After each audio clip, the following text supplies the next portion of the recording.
Files with Lane Destiny Welcome there. to the So jungle. give a preview, and I'm excited to see your arguments, man. Don't get too excited, okay? Hey, am I on now? Everything looks normal now on my end. You're on, but we Unless still you can't are see in you. real life a floating circle with the purple letters D and Z in them. If that's how you look in real life, then it's working fine. But otherwise, I don't think your camera's on yet. That's such a drag because I can see all of you now, whereas I couldn't see you before. All right, well, we are live now, so I All right. think we're gonna rip into it. So, Steven, where do you want to start, man? I guess I'll kind of lay out broadly. This is since we're going to do this in Austin, we'll this conversation I imagine will be a bit more casual. We don't have to dig too hard into it. Yes. Here's kind of like Tell me, King. Here's my broad point. Here's my broad point, and then we can kind of play off there, so you can tell me where you're at. So there've been a series of leaks from Twitter with under this assumption that Elon Musk came in, bought it, and Twitter is this big bad guy with these bad people that are working with the bad intelligence community. And the IC is pressuring Twitter to censor stories and censor conservatives and try to mold the media landscape in a way that's favorable to Democrats intentionally. That feels like the overall kind of broad narrative that the Twitter Files is trying to push. And more specifically, when we come to the Hunter Biden stuff, I think it was the Twitter Files. Tell me, King. But when all of these tweets started to go down, the idea was that the Michael Schellenberger guy was essentially saying that the intelligence community was intentionally trying to censor this Hunter Biden story before it came out. They managed to discredit it. Twitter sent him email back saying, "Job well done. We got the Hunter Biden story discredited. Good job. High fives to everybody." When I go through the actual evidence that's presented, I don't see any bombshells. I don't see any smoking guns. What I see is like a Twitter internal community that's genuinely struggling to figure out how to moderate their content. I see an intelligence community that's genuinely worried about repeating 2016. And I see everybody trying to do their best, sometimes unfortunately making missteps. I think the Hunter Biden story probably was. I think Jack admitted as much. But I just don't see like the maliciousness that it feels like Schellenberger is trying to communicate with his points. That's broadly speaking, that's kind of where I'm at. And then, yeah, you can go from there. Cool. So, well, just to give everyone context, Leighton and David, maybe you guys can just quickly introduce yourselves. Oh, yeah, and go for it. explain people Sure. like, which Twitter files you worked on. We can see you now, David, by the way. Oh, awesome. All right. Yay. Cool. Well, I'll start. Michael Schellenberger is my Daddy. business partner. Call him We have a Daddy. publication together called Public. So I work. David and I were, of course, both in the room at Twitter, but I worked. You need to closely call with Daddy Michael Daddy, on huh? The Hunter Biden laptop stuff. So I That's can speak to just that, how it is. as well as generally on the other threads as well. David can speak for himself, but he focused more on the COVID stuff. Right. Yeah, I was there with Leighton, Michael Schellenberger, and Lee Fong. So it was the four of us while I was there. I think, I don't know, Leighton, were you there additional day? I know Schellenberger has been there Yeah. many additional days. I don't know what your schedule was, but I was there for 3 days. I was there for a little longer because I lived in the Bay Area, so I was here with Barry and Matt Taibbi and Right. others as well. Yeah. Can I speak to your characterization of the Twitter Files? Because I don't. Yes, agree. King, do it. Yeah. So I think that I think you described well what people in the sort of the discourse. That's their perception of the Twitter Files. I don't believe that that's what we argued, nor do I believe it's the way that we see it. So first of all, I don't think that those of us who are participating in this reporting Yes, were pushing King. the narrative in your language. I think that we were reporting on what we were seeing in the Twitter Files and describing what was happening behind the scenes. Nor do I think that we were portraying people at Twitter as necessarily the villains. In some cases, yes, I think that some of some of the executives at Twitter were acting in bad faith. Specifically, Jim Baker, who's the former deputy chief counsel for the FBI. Chief counsel for the FBI, who became deputy chief counsel for Twitter. But there are other people, like, for example, Yoel Roth has become kind of famous because of the Twitter Files, and he's often presented as this malicious actor, but I don't think that that's what our reporting showed. As a matter of fact, I think Yoel Roth is somewhat of an unsung hero in this story. because he was the one who's like specifically, for example, on the Hunter Biden laptop story, he was the one who said there's nothing here. And frequently he was, and also the same with Hamilton 68, the stuff that Taibbi recently reported on. He was the one who was saying there's nothing here. This is every time in the Hamilton 68 case, every time these Democrats are complaining about something that they disagree with that's in the discourse, they point to the Russians. He was saying this. So I think you're right that there was a lot of internal pushback within Twitter. I think there was a complex dynamic happening. So, for example, within Twitter, Yoel Roth was pretty consistently pushing back against the idea of this stuff being Russian trolls, and then was being overruled by Jim Baker frequently, especially with the Hunter Biden laptop thing. So I think it's a much more complex picture of what was happening. But I think that those complexities are very important in terms of free speech. Mm-hmm. Okay, so before we get into this too deep, let me define when I say narrative. When I say narrative, people use these words in different ways, right? Narrative is like a way to paint the entirety of kind of what's happened when I say it. So, for instance, if there was like a conspiracy to commit a crime or something, I might say like the narrative is that like this guy was poor, he was looking for money, he made plans with some friends to go and rob a bank, right? That was like the overall narrative. I don't necessarily mean to imply that narrative in and of itself is a false or bad thing. We all kind of need narratives putting together. I just want to get that out there. And then the second thing, I don't know if you I don't know if you disagree if I'm using that definition of narrative. I would say that the Twitter files absolutely pushed a incredibly malevolent narrative relating to Twitter.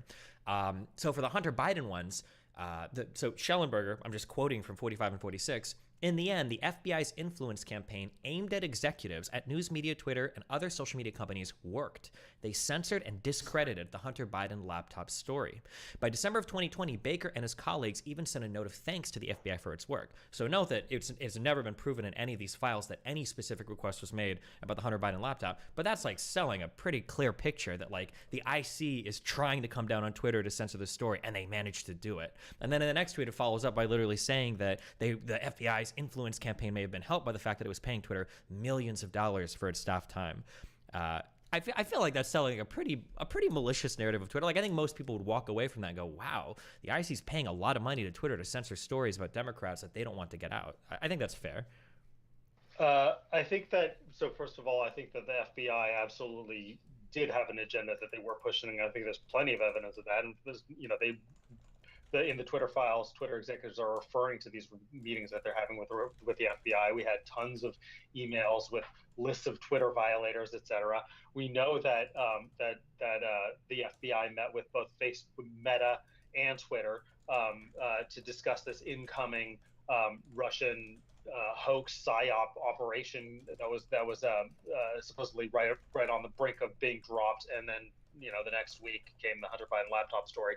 So yes, I think there's a clear picture that the FBI was malevolent. So before I was talking about the complexity within Twitter, I don't think that Twitter is really the villain here. I think that Twitter, it's a more complicated picture. You have to focus on who at Twitter was saying what.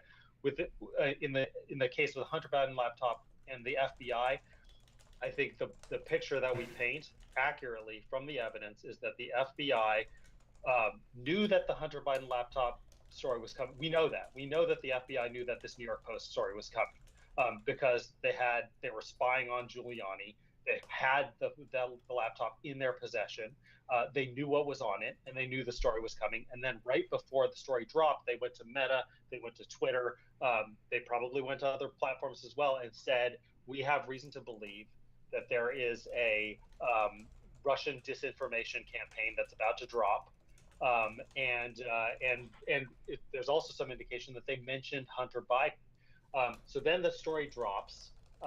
Then shortly after the story drops, there's this famous open letter with like 51 IC members signed on to it, saying that this is all the earmarks of a Russian disinformation campaign. And we know now that there was no such Russian disinformation campaign, and the Hunter Biden laptop is real, and everything in the New York Post story was accurate. And specific links related to the Hunter Biden laptop were requested to be taken down. Well, yeah. Pictures of Hunter Biden and were taken down. Well, yeah, but those were pictures of Hunter Biden's Johnson. Right? There were requests made for stuff to be removed from Twitter, but I for every Internet Archive for a link that I tried to find for what was taken down, all of it was. Well, the New York Post account was suspended, and for sure, 24 that's hours, careful. You can share a link to the story. That's a different claim, though, right? If we're talking about the censorship of the New York Post story, that's one claim. But on the other side, people, and a lot of these end up getting mixed together, and I can't tell if we're doing some CDO alchemy here, but like for the requests that the White House was making to get specific links taken down, those were like explicit images of Hunter Biden. Those are the only things that I ever saw, and I'm almost positive that those were actually only things, because I think if they would have made a request to take down a tweet that just contained some type of information or something, Schellenberger would have been reporting on that instead of just this kind of amorphous statement of some links were requested to be taken down. Every link that I was able to follow through an Internet Archive link was an explicit picture of Hunter Biden's. Who cares? Well, and then also, wait, can I just, I'm writing down notes as you're talking, and if you want to go back and forth, we can. I actually prefer that, but I just want to make sure I'm getting all the stuff. When we say this thing like the FBI was pushing an agenda, I understand that narrative, okay? The FBI, they're watching Giuliani. They know he's got the laptop, and they're talking to Twitter, and they're like, hold on, Twitter. We need to stop you guys from, there's Russian disinformation, and we're trying to sell this idea that the FBI knows that story's coming. They're trying to get ahead of it. But if we take a step back, 2016 was a nightmare for social media. I believe Zuckerberg and Dorsey, I think, were both complaining a lot that we have no idea what to look out for when it comes to this type of foreign interference. And we're having no input from the intelligence communities about how we're supposed to do any of this. There's no communication here. And going forward from 2016, especially after the Mueller investigation, especially after the indictments came out, especially when you're getting these accounts like that Tennessee GOP account on Twitter, that being a Russian account, there was way more communication between the intelligence community and Twitter. Can it be the case that they're legitimately trying to just make sure that there's not really weird stuff popping up on social media that's being spearheaded from Russia, that's being spearheaded from foreign enemies? I feel like that, if we go with that narrative, the one that I'm trying to sell, I feel like that explains every single action pretty well. I don't have to find any more weird things to explain that corroboration. The intelligence community thinks there's weird stuff coming. They give Twitter a heads up. They don't force them to remove anything. They don't make explicit demands for anything. You said something before that there's indications that they mentioned Hunter Biden. I have never seen that corroborated sourced anywhere ever in my life. I know that it ends up in tweets. I think Schellenberger even kind of alludes to it, but I have never ever seen that produced, that there was an email or anything with a direct mention of Hunter Biden ever. The closest thing I saw to it was that there might be disinformation related to politicians and their family members, I think was the closest thing, but never a direct thing to Hunter Biden. And I don't agree with that statement that when we're talking about the FBI meeting with Twitter and Meta to discuss Russian psyops, that's a clear picture that the FBI was acting with malevolence. I think that's kind of what we would expect our intelligence agencies to do. We want them to be collaborating with other people to make sure that there's not forward information that's being spread across all of our social media campaigns or all of our social media platforms. That is not the process that the FBI nor other intelligence members of the intelligence community are supposed to go through when communicating with social media companies. There's subpoenas, there's court orders, there's a typical and traditional process that has been going on. With the Twitter files, we see literal huge CSV files, just okay, hey, casual email, can you go through all these accounts and in all these tweets and take them down? That is unprecedented. That is not how a relationship between social media companies and the government is supposed to be happening. Yeah, I mean, when you say that's not the process, this is a new process. But every year, something new is happening, right? No one knew about this process, but no one was told about this process. There was entire portals created, and David can possibly speak to this with regard to COVID, where a full app was essentially created for the government to do takedown requests. But when we say nobody knew about this process, I don't know if we know every single thing that all the intelligence communities are doing, but for instance, I know that a lot of people got really mad about the $3.5 million that are being paid out from the IC to Twitter, for the FBI specifically to Twitter in order to do these investigations. But I'm pretty sure, I think you can Google literally on public pages, there are ways to pay companies for doing work at the behest of the government. If the government says hey, we're curious about these accounts, can you look into this? And obviously we're going to compensate for your time. All of this is public knowledge. Also, you mentioned this too, and again, a lot of this stuff gets kind of all washed together. When you say there were huge CSV files where they said to go through these accounts, the thing that I remember reading was I think that the FBI had flagged like some 200,000 accounts, I think, on a file that they'd sent to Twitter and asked them to go through. None of those accounts were banned. It's not like Twitter went through and was like, thank you, FBI, we're going to ban this and this and this and this and this and this and this. And I think that when you look at the emails that were leaked, again, it was a lot of legitimate internal conversation over like, okay, they've given us this. Like, how do we want to deal with this? Like, do we agree with that? And the FBI made a lot of requests sometimes that I don't think it didn't really go through. It's not like the FBI was like, check these accounts out, and Twitter's like, okay, we did. We don't think there's anything wrong with them, and then they moved on from it. I think we need to define pressure, because it seems like you have a different definition. Sure. Do you feel like pressure was being put onto Twitter? And I guess if you say pressure, like pressure how? Or where do you see that at? Yeah, I mean, on the same day that Biden came out, and this was on July 16th, came out and said that social media companies were killing people by failing to censor COVID misinformation. That was the same day that Berenson got suspended from Twitter, and then the next month he was completely banned. And for anyone who doesn't know about the Berenson case, they can go check it out. But like the public, administration narrative was very much like putting this public pressure on social media companies to do something about this. You're killing people. And then behind the scenes, they're making these massive requests. So I'd like to get David to hop in. Yeah, I mean, in my reporting,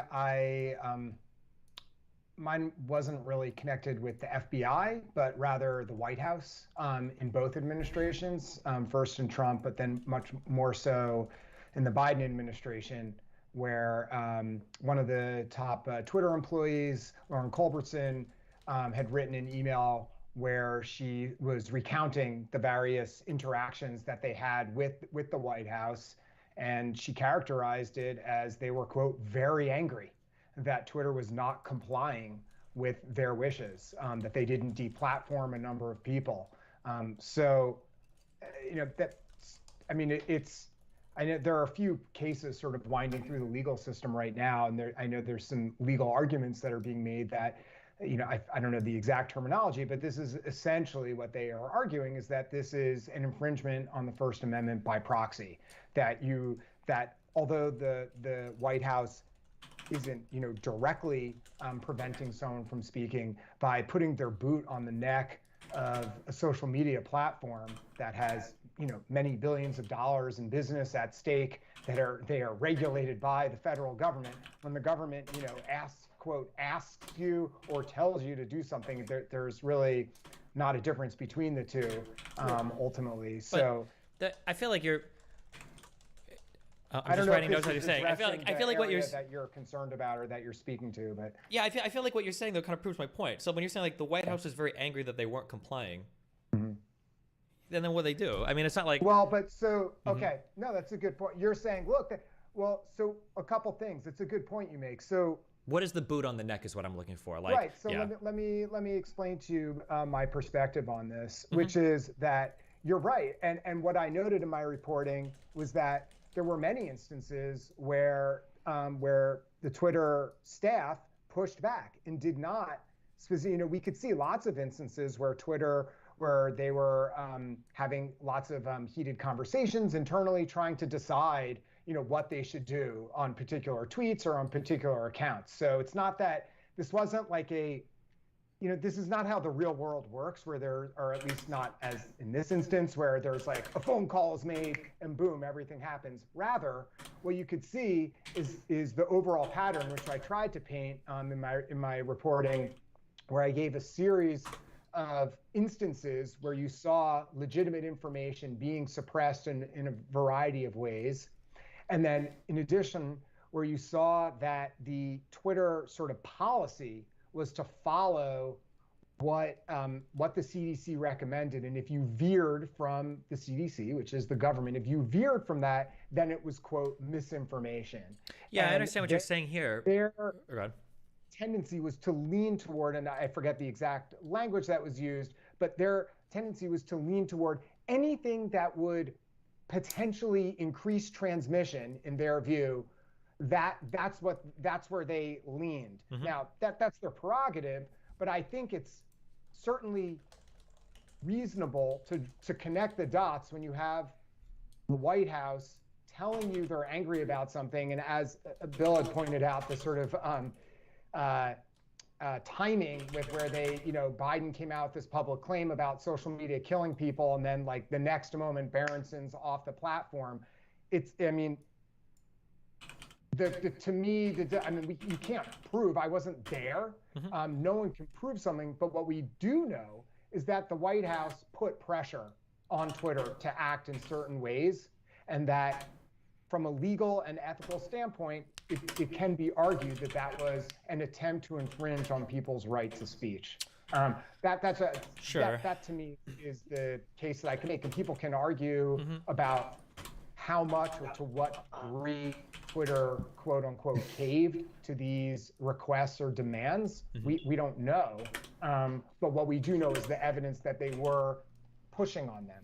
Yes. Okay. So here's just real quick on response to this. So I want to be super ultra clear. I don't expect you guys to know anything about me. Okay. I'm a huge fan of freedom of speech. I think that a lot of the censorship on the internet has gone way too far. And I think we should be having a lot of these conversations relating to COVID and mRNA, rewriting your DNA, and all the things that I think are crazy. I still think they should be platformed, and I think we should have conversations about them. I think that's totally fine. So I agree with you that Twitter probably went too far in terms of some of the censorship. Or absolutely went too far in terms of some of the censorship. So don't ever confuse that. Don't confuse any of my points. I'm trying to say that Twitter was that Twitter should be censoring things, not legally or whatever, but just more. I don't think they should be. But so let me get that out of the way immediately. Okay. Now, that understood that, and then put that aside. I think that it's important that just because two people might have a semi-congruent position doesn't necessarily mean there was a ton of pressure from here to there. So for instance, like when you say things like, isn't it convenient that Twitter seemed to hold a lot of similar positions as the CDC when it came to vaccine information? Well, that's not that surprising at all, especially knowing, and I'm sure you guys probably know better than I do, the types of people that work at Twitter, right? A lot of San Francisco yuppies, a lot of people that are probably ideologically a bit further left, maybe even in the mainstream. And I think, David, even in your tweets, you were pointing that there were probably a lot of, I think it was tweet 17 where you spoke about, as with people and institutions, there's individual and collective bias, right? When you were pointing out the issues with Twitter's process, I agree that there's good stuff to tackle into there. You pointed out that doing moderation with bots on really complicated issues is really challenging. I know this because I've been dinged several times by YouTube as spreading misinformation, even though I parrot the CDC almost exactly, just because I set off the wrong alarm. And then you bring up that like outsourcing information to foreign contractors that might not even be completely English fluent might be bad. And then third, you mentioned that like inputs from people at higher levels of management might lead to some form of bias. I agree with all of those things, and I think every single one of those is a really good place to start an internal review of like maybe our process isn't good enough. But to circle back, you keep using these words like the White House pressured, there was the boot on the neck. I just don't see that ever. I've never seen in any of the Twitter files, and I haven't seen all of them, so maybe I've missed one, but I've never seen anywhere where a whole bunch of internal discussion was happening and people are like, listen, guys, we got to do this or the White House it's over for us. We're going to get, regulated out of existence. We're going to, Biden is saying that the White House, the CDC is going to axe our site, that Fauci's, got an axe and he's at the front doors. I've just never seen that type of pressure ever, other than just saying like the White House was upset at something, which to be fair, I imagine every White House is probably upset at every social media at some point in time. I mean, the Trump White House is making a lot of requests for Twitter to remove stuff too. Sometimes there's a lot more vanity behind it. So I feel like that's kind of expected, that there's gonna be some adversarial relationship there. I just don't think it's like the worst thing in the world. And I don't think it's evidence of any wrongdoing. I mean, I'll just throw in one thing with Andy Slavitt at the White House and Berenson. I mean, there's the leaked Slack screenshot asking directly why hasn't Berenson been kicked off the platform yet. I mean, that's like there are direct communications that have come out from the White House. And and as I said, I mean, you saw in my thread, I had a screenshot of the email from Lauren Culbertson where she described several of these meetings. It wasn't like one meeting. This was a repeated thing that the executive branch did with a number of social media platforms. I mean, in my experience and how a lot of things function, whether in politics or in business or other institutions, most things there need not always be an email exchange between executives at Twitter saying, hey, it's not like a second-rate movie where they need this expository, scene. Bottom line, the White House was contacting Twitter, among other social media platforms, and making their wishes very, very clear to them about what they wanted to happen. How much or to what degree Twitter then capitulated to those demands, we don't know. But if we're discussing whether it's appropriate or not, in my view, I don't see how it's ever appropriate for the White House to be telling a social media platform what content is or is not misinformation. That's other people can disagree, but to me, I don't think that that's the best system where the government is the decider of misinformation. David, can you quickly speak to how this isn't necessarily as partisan as many think as well? Because there were some requests coming in from Trump administration as well. Well, yeah, I mean, I think I started off my reporting where I mentioned how the Trump administration had some requests related to, I think it was like, I forget the term, but like panic buying and stuff like that. And they wanted misinformation taken down related to that. So that was the one nugget I found from Trump. I know there's been other reporting from. So yeah, I mean, look, just not that I should have to announce this. I'm not a right-wing individual or Republican. I approached all of this apolitically. From my standpoint, I just want, from being involved in COVID reporting for the last 3 years now, I observed a lot of things happening where tweets were labeled as misleading, where accounts were suspended for things that I knew were true, things that were from studies in peer-reviewed journals, or maybe we shouldn't say true, but things that were certainly legitimate information from accepted sources like a peer-reviewed journal, and they were nevertheless taken down because in some manner or another they went against kind of the CDC's guidance or a mainstream narrative. So when I had the opportunity to then look behind the curtain and try to figure out, well, what actually happened, that's what I tried to do. And I think it was a combination, in my view, it was a combination of pressure from the White House, but also the internal politics and dynamics of Twitter and the other social media companies and the people who work there and what they felt was the right thing to do. I don't think this was like a malicious thing necessarily. They were trying to do the right thing in their minds, and in some instances, which I reported on, I think they made the wrong call. And those instances are part of a larger system. Sometimes it was specific things, but what I tried to do is paint a picture of like, well, here are these sort of systems at work in play where you had bots that were set up, but ultimately it comes back to people who decided how the bots and the machine learning would function. What are the inputs?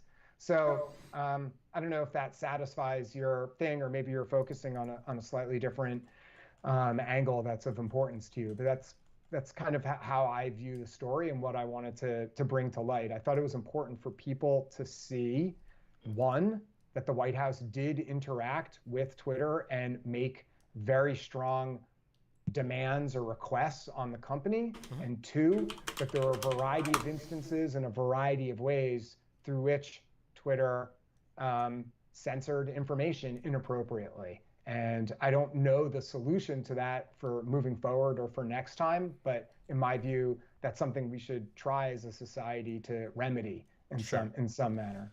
So I think I'll step back. Maybe Leighton can jump in. Yeah, go for it. Yeah, I think we should be clear about what we are and what we are not arguing. So first of all, in terms of the FBI's requests, there are emails from within Twitter about how voluminous these requests are, that they were like, the FBI was sending them lists of Twitter violators of people who had like 19 followers and 0 retweets, to the extent that like Twitter executives are saying among themselves, like Jim Baker actually said in an email, Jim Baker, who's former chief counsel for the FBI, was like, it's weird that they're spending all this time like actively looking for people who are violating Twitter terms of service and sending them to us. So yeah, they paid $3 million to Twitter for in compensation for the time that Twitter's employees were spending going through the list of FBI Twitter violators, TOS violators.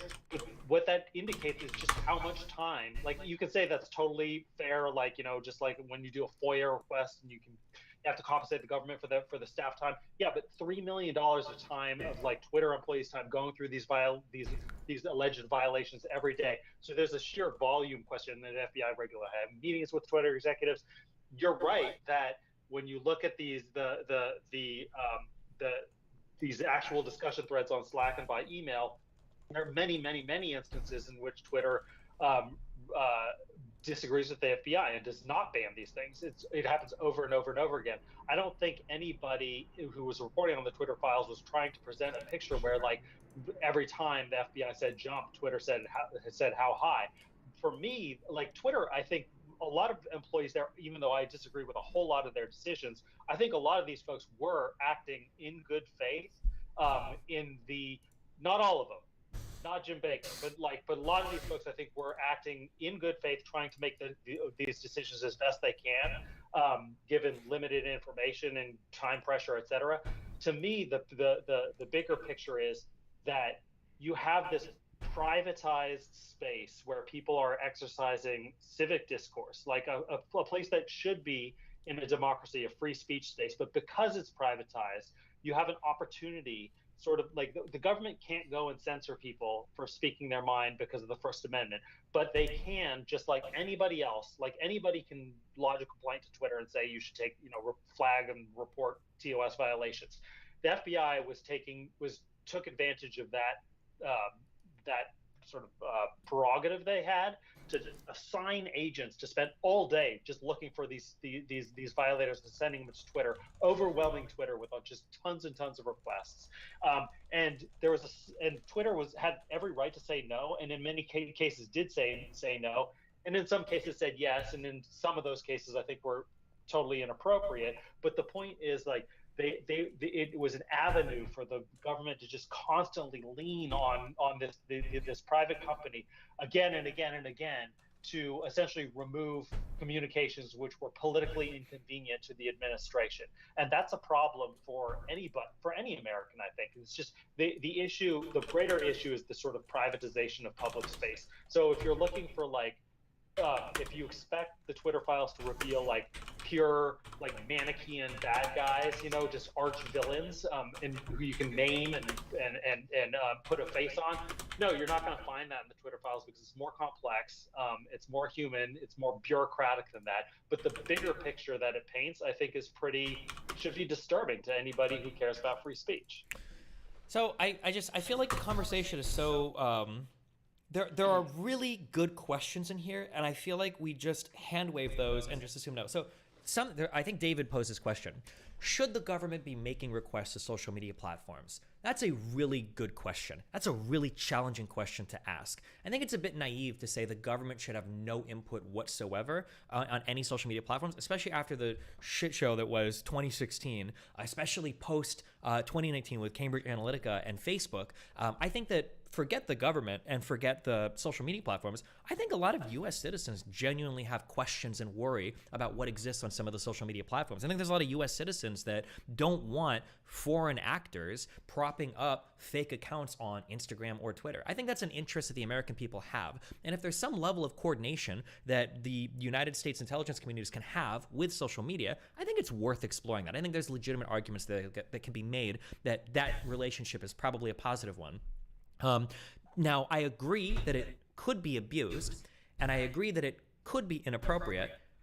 I just never saw any of that. That's kind of what I'm looking for, because so here's something that I would bet my whole life on. If I were to ask people that say that they followed, like, the Twitter files, just if I asked them, are you familiar with the Twitter files? If I were to ask people about this, probably 80% of them would say, like, oh yeah, I think the White House was paying Twitter to censor conservatives.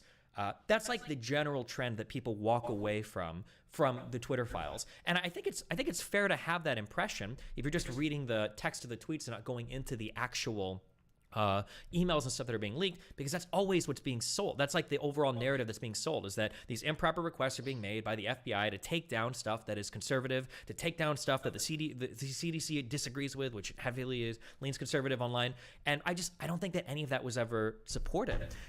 Even the way that you load some of these things, like you're saying, like, overwhelming Twitter with requests. Were they really being overwhelmed with requests? Like, Twitter got $3.5 million in compensation. That company generated, like, billions of dollars, over $5 billion of revenue in 2021. Was this like really too much labor for them to deal with? No. It's not about the amount of money that they spend. It's about the amount of labor time that was put into this. Like, yes, I can say that they're overwhelmed with requests because they said so repeatedly in the emails. Like, Twitter executives were complaining about how often, about this volume of requests coming from the FBI. This isn't me talking. This is executives at Twitter complaining about how zealous the FBI was. Okay, but let's say they complain about that, okay? Nobody's forcing you to adhere to any of those requests. If you're not getting a subpoena, it's just the FBI making requests.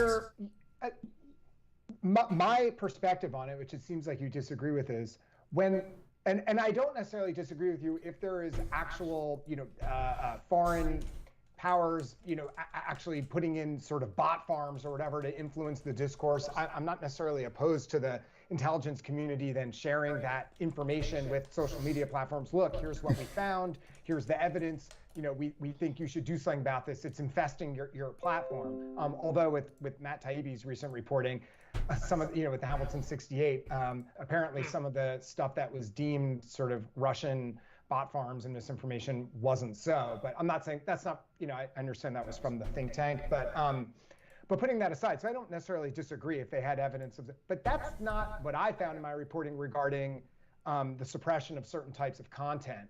And I think there's a pretty wide chasm between an intelligence community saying we have really concrete evidence that Russia or some other entity is putting in these sort of misinformation bot farms within your platform. Here's the evidence. We think you probably want to take a look at this to take it down. There's a wide chasm between that and the government naming specific individuals, many of whom are U.S. citizens, and naming very specific types of content that they wanted taken down.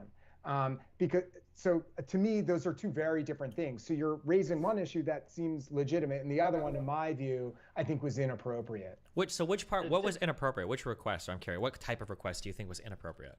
I think it's inappropriate for them to get angry at the platform, at Twitter, for not deplatforming a number of individuals. That the government, I don't think that that's the White House's. I don't think that that's their. They can't get that way. It's inappropriate for them to get angry. Isn't that kind of like, really? Well, it's inappropriate for, yes, when you are when you're the executive branch, and this is and you're making requests to a company on how they should conduct their business. Obviously, those are more than just a request.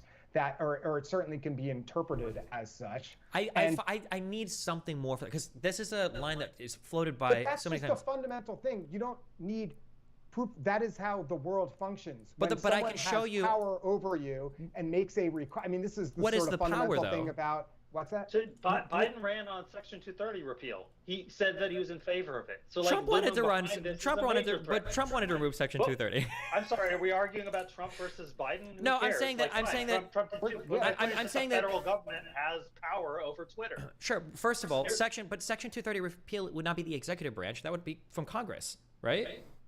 Fine. So that's already a separate thing. But also, we have evidence, and so this is kind of the thing that I'm looking for. And I'm trying to figure out, okay, well, what is the pressure? Okay, if the FBI requested a whole bunch of stuff, and we all know there was that list. I keep repeating this. There were like 200,000 accounts, that huge file that they wanted removed.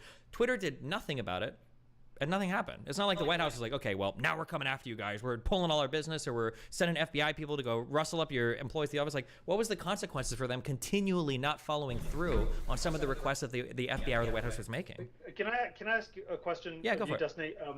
Do you believe that there was a major nefarious foreign threat of like, bot farms that were going to disrupt U.S. elections? And Absolutely, that were, yeah, of course. Seeding. Yeah. Really? Okay. Mm-hmm. Well, I think maybe that's a. Wait, did you not believe any of the Mueller indictments? That the Internet Research Agency was a real thing, that 10 GOP account, that there were accounts on Instagram that were just like basically like black people would come up and say like, I don't think Hillary supports BLM, and those specific accounts were tied to Russian investment. Like, do you not believe happened? Yeah. No. The Kremlin spent several $100,000 on Facebook ads. Sure. I believe that happened. Do I think it's significant? Absolutely. Wait, hold on. not. No, wait. That's not true. It wasn't just Facebook ads. That's not true. They had stooge accounts. That at 10 GOP account that had over 200,000 followers. So it wasn't just Facebook ads, and it was a false company that was set up in the United States, right? As did the Department of Defense, by the way, per Lee Fong's reporting, had dummy accounts on Twitter that were pushing U.S. foreign policy propaganda, including support for the war in Yemen, and Twitter just allowed those accounts to continue, even though they have a policy. First of all, wait. Propaganda. Firstly, that was a big whataboutism. Secondly, do you think I would defend that if that is true? Obviously, I would be opposed to that as well. Like, I would say we shouldn't do that either. But if you're going to tell me that, yeah. So yeah, I would support that if that was the case as well. But I don't know if Twitter knew that. Yeah, go for it. Let me finish my thought. Okay, so yes, I do I believe that there's such thing as the Internet Research Agency and that they have these troll farms and stuff? Yes, absolutely. But it's a question of scale. Sure. Is it commensurate to the threat that has been attached to it? I think of what is a much bigger threat is the boogeyman effect of what I think is a pretty insignificant influence operation on U.S. elections. And I think that the upshot of the Mueller report was that, in fact, it didn't have much consequence whatsoever. But as per what David mentioned about Taibbi's latest thread on Hamilton 68, it was constantly used as this way to threat inflate stuff that was purely domestic, political actors who were exercising legitimate, constitutionally protected free speech, who were accused of being Russian trolls, and that was loud and clear with the Hamilton 68 stuff, and it was loud and clear with the Hunter Biden laptop stuff. So yes, so the question is, were there Russian disinformation operations? Sure, absolutely. You could, but what about the sort of the converse of that, which is domestic actors using this supposed threat of Russian disinformation to discredit legitimate speech by Americans? That we showed that in the Twitter files over and over and over again. Yeah, so I'm not going to disagree with you. I think that the boogeyman effect, well, with parts of that, I think the boogeyman effect is real, and I think that we probably do more damage to domestic discourse when we're labeling everybody as a racist, a fascist, a communist, whatever thing. We're doing more damage to our own discourse there in trying to see boogeyman everywhere than just actually confronting okay, well, legitimately there are some Americans that believe this thing or that thing. Let's talk about it, right? I'm not going to disagree with you. I agree with you 100%. But I guess what I don't like is that the framing is always so malicious from the intelligence communities when I think, and based on hundreds of people I've spoken to that work in intelligence communities, based on everything I've ever seen published as such, it seems like for the most part, people that work in these communities are just average, good Americans. They're trying to do what they can to make sure they're doing the right thing. It's not like they're coming at these social medias where we're going to censor this and take out political operatives. You said that thing that people were looking at political actors accused of being Russian trolls. But earlier, I think you accurately surmised what it actually was is that the FBI would put together a list of all these accounts. They've got 12 followers. They all follow 6 accounts, and they've tweeted some message, and they're like, these look like bots. Now, I could be wrong, and you guys can tell me. I don't believe there were ever it wasn't like the FBI was saying you need to ban all these Republican senators. You need to ban these high-profile accounts to get rid of them because they're disseminating speech that we disagree with. And again, to go back again, even when the FBI was making these requests, sometimes really large ones, sometimes Twitter just didn't follow it, and it didn't seem like there were any repercussions that followed. Well, okay, so Twitter suspended the New York Post's Twitter account, and for 24 hours you couldn't post or DM the New York Post story 3 weeks before the election about Hunter Biden. That was the reason why they took that action is because the FBI pre-bunked the story by meeting with these social media platforms and saying we have reason to believe that there's going to be a Russian disinformation dump coming. And then, lo and behold, all of a sudden, the Hunter Biden laptop story comes. So, and the FBI, we have reason to, unless the right hand wasn't talking to the left hand, the FBI as an institution knew that the story was legitimate. They had possession of the laptop. They knew that the provenance was real, that it was not Russian disinformation, and yet they went and talked to these social media platforms and warned them of this mysterious Russian disinformation drop. Do you find anything shady or unseemly about that chain of events? It's a compelling story, but I would have to ask, if the FBI was trying to censor it, there are so many other things they could have done. By your own reporting, by the reporting that's been done, the FBI knew, we all agree with this, right? The FBI knew that Hunter Biden laptop had been sent to them and had been sent to Giuliani, correct? Mm-hmm. Mm-hmm. If the FBI was truly trying to censor that story and truly trying to sway the election, why wouldn't they have just taken it from Giuliani? Why wouldn't they have just gone to the New York Post and like gotten that drive completely and told them like, you're not publishing any of this or we're locking you up because it's a threat to national security? Because if they really wanted to get it not published, they could have just done that instead of literally Streisand affecting that story to be one of like the largest stories in the past 5 years, and we all knew that would happen, right? You're wondering why they didn't say that again? Why they? I'm asking if you think that, because it feels like you're saying that Twitter censored this story because of the FBI, essentially, right? That on their own, Twitter would have never censored that story, but it was because the FBI primed them to think there was an illegitimate leak coming, and everything happened just as the FBI wanted it to. Well, that was the case. Why didn't the FBI just go after Giuliani or go after the New York Post and say, you guys aren't publishing this, we're subpoenaing you, we're taking on the materials, and now it's under investigation, you can't talk about it? Well, they did subpoena the drive. They had possession of the drive. They had taken it from that Joel Mac Isaac guy in Delaware. Wait. Can't tell. He gave them that drive after making an image of it, I thought. Didn't he contacted the FBI and so they didn't steal it from him. They didn't do anything about it. They know he notified them. They didn't do anything about it. And then they came back later after he had sent it to Giuliani and took the drive. Sure. So they had possession of the drive. Obviously they can't tell the New York Post not to run the story. Wait, why not? Would be unconstitutional. Because the FBI can't order an outlet not to publish a story. But the FBI can order Twitter to censor the story? No. They didn't order Twitter to do anything. They represented what was coming down the pipeline as Russian disinformation. Then at that point, first of all, there was a discussion within Twitter. Yoel Roth found there to be no violations based on what was in the New York Post story. He was then overruled by Jim Baker, who is a former FBI lawyer, who said no, we have reason to believe that this is Russian disinformation. And then Yoel Roth later on changed his mind and decided to go forward with censoring the Hunter Biden laptop story. So no, the FBI didn't tell Twitter to censor the story. They can't do that. But what they can do is give Twitter dishonestly every reason to believe that this story was Russian disinformation, so that on their Das own ist schön, initiative, das ist by the way, schön. with the chief counsel being former FBI and so many more former FBI people in the Twitter top ranks, that they had their own Slack group called BU Alumni. They had a PDF for onboarding new intelligence community employees onto Twitter. So it was just populated with former FBI folks. So with that influence within Twitter, they were able to then overrule Yoel Roth's decision and censor the Hunter Biden laptop story, much to Yoel Roth's later regret.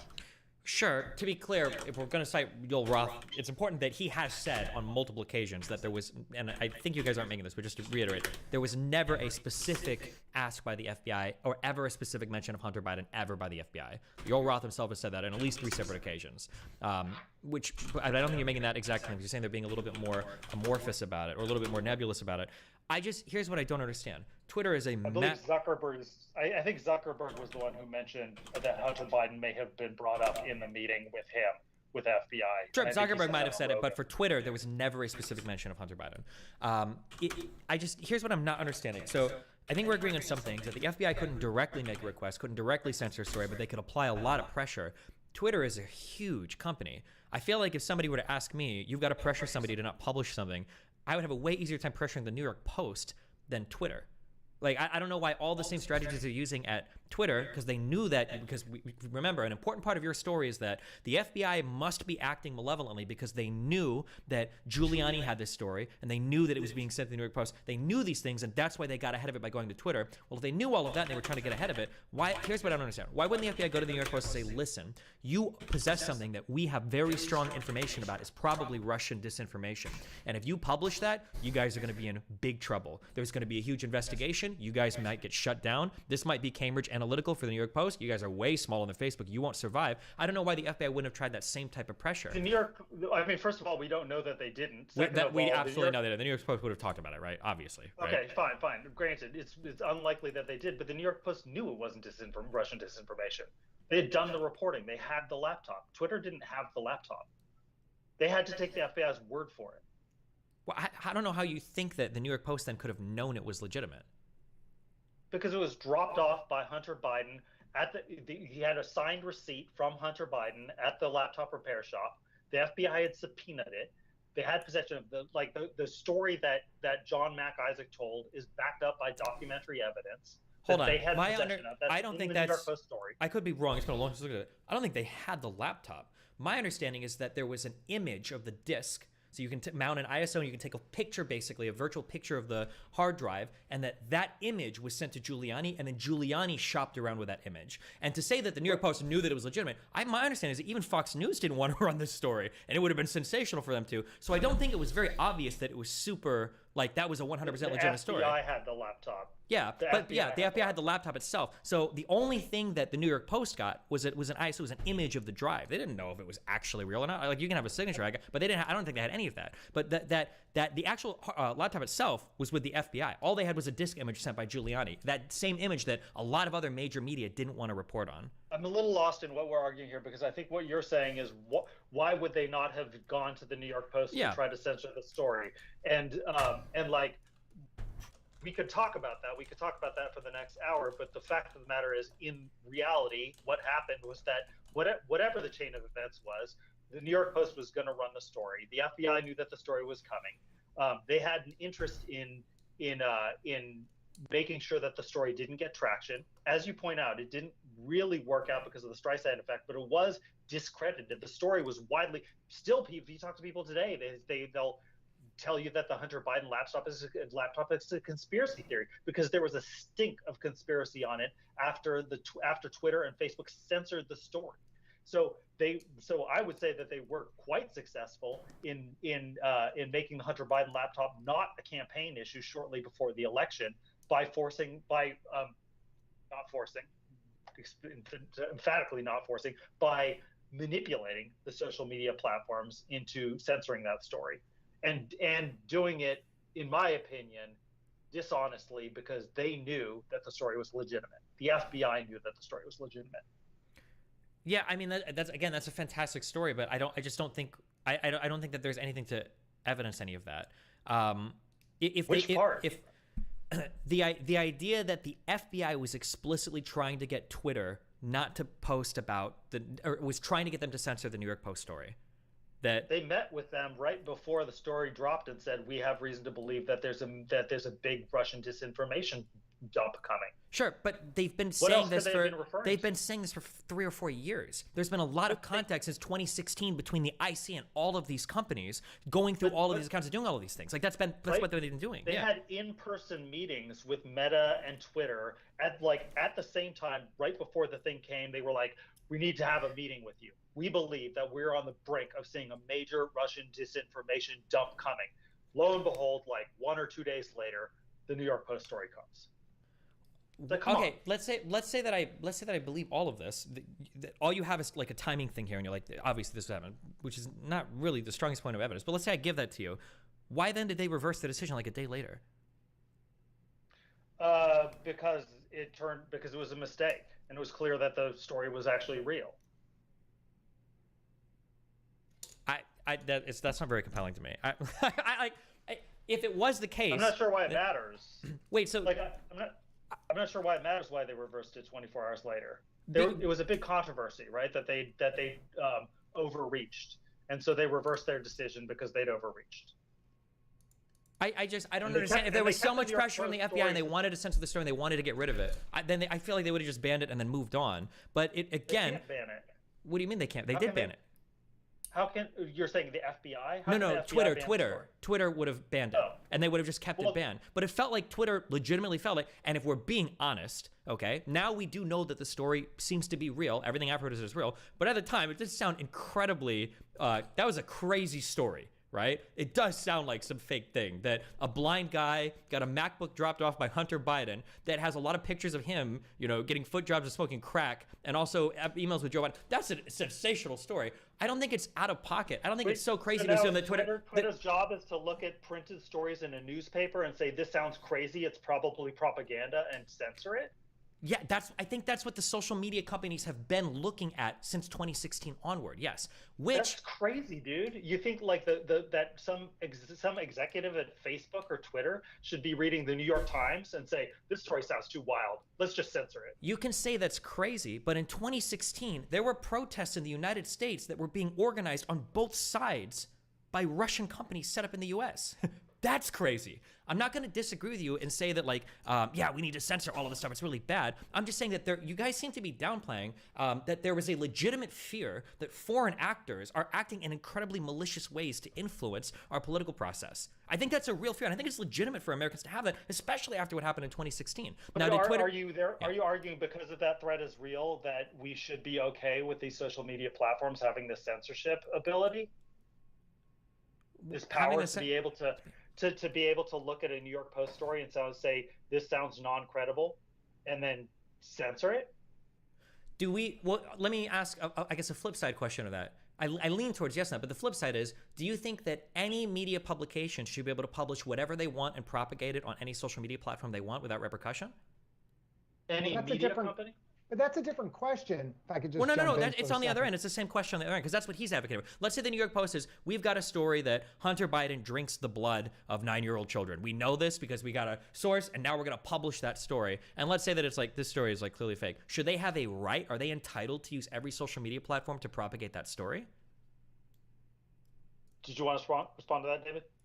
I mean, if you're picking some like outlandish thing of drinking the blood or whatever you say, I mean, the bottom line is, I think the philosophical and ultimately legal question, if there is going to be some sort of legislation related to this, to try to remedy some of these things moving forward, and what I showed with some of the COVID reporting, it is totally inappropriate for these social media companies to try to adjudicate the veracity of the information on the platforms, most of it, in particular, something that's published in a credible media outlet. But even beyond that, the idea, time and again, there were just shifting from the Hunter Biden granular details of that, just pulling the lens back a little bit.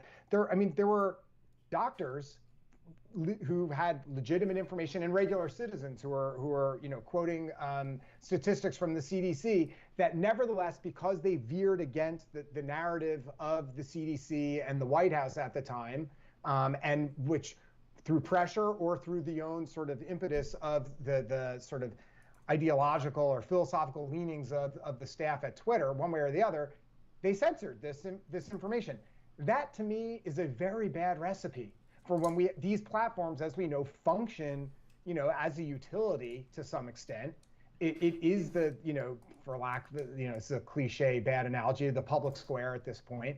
And I'm very uncomfortable with the idea of some random people at Twitter, or let alone some bot program that was written, let alone people sitting in a cube farm somewhere halfway across the world, that they are going to be able to adjudicate the granular details of any story, whether it's medical, whether it's something related to politics, the Hunter Biden laptop thing. So that's just, to me, the bar needs to be like so high where they are going to, obviously anything legal, if people are inciting violence, or things of that nature. No one wants to be on a social media platform where it's just a cesspool of people doxing each other and crazy shit. So it's not that their platforms aren't within not only their right, but also what makes sense to have certain guardrails within the platform, so it's a pleasant and functional place to be.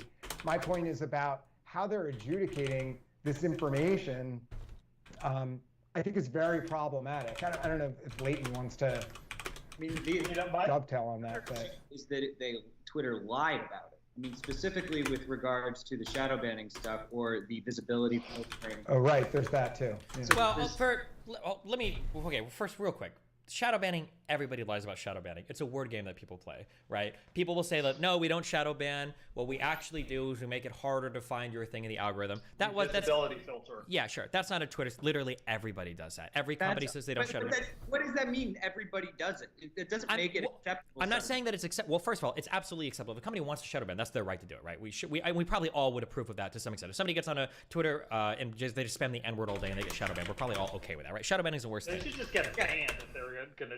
If they do that, they could just be transparent, just ban them.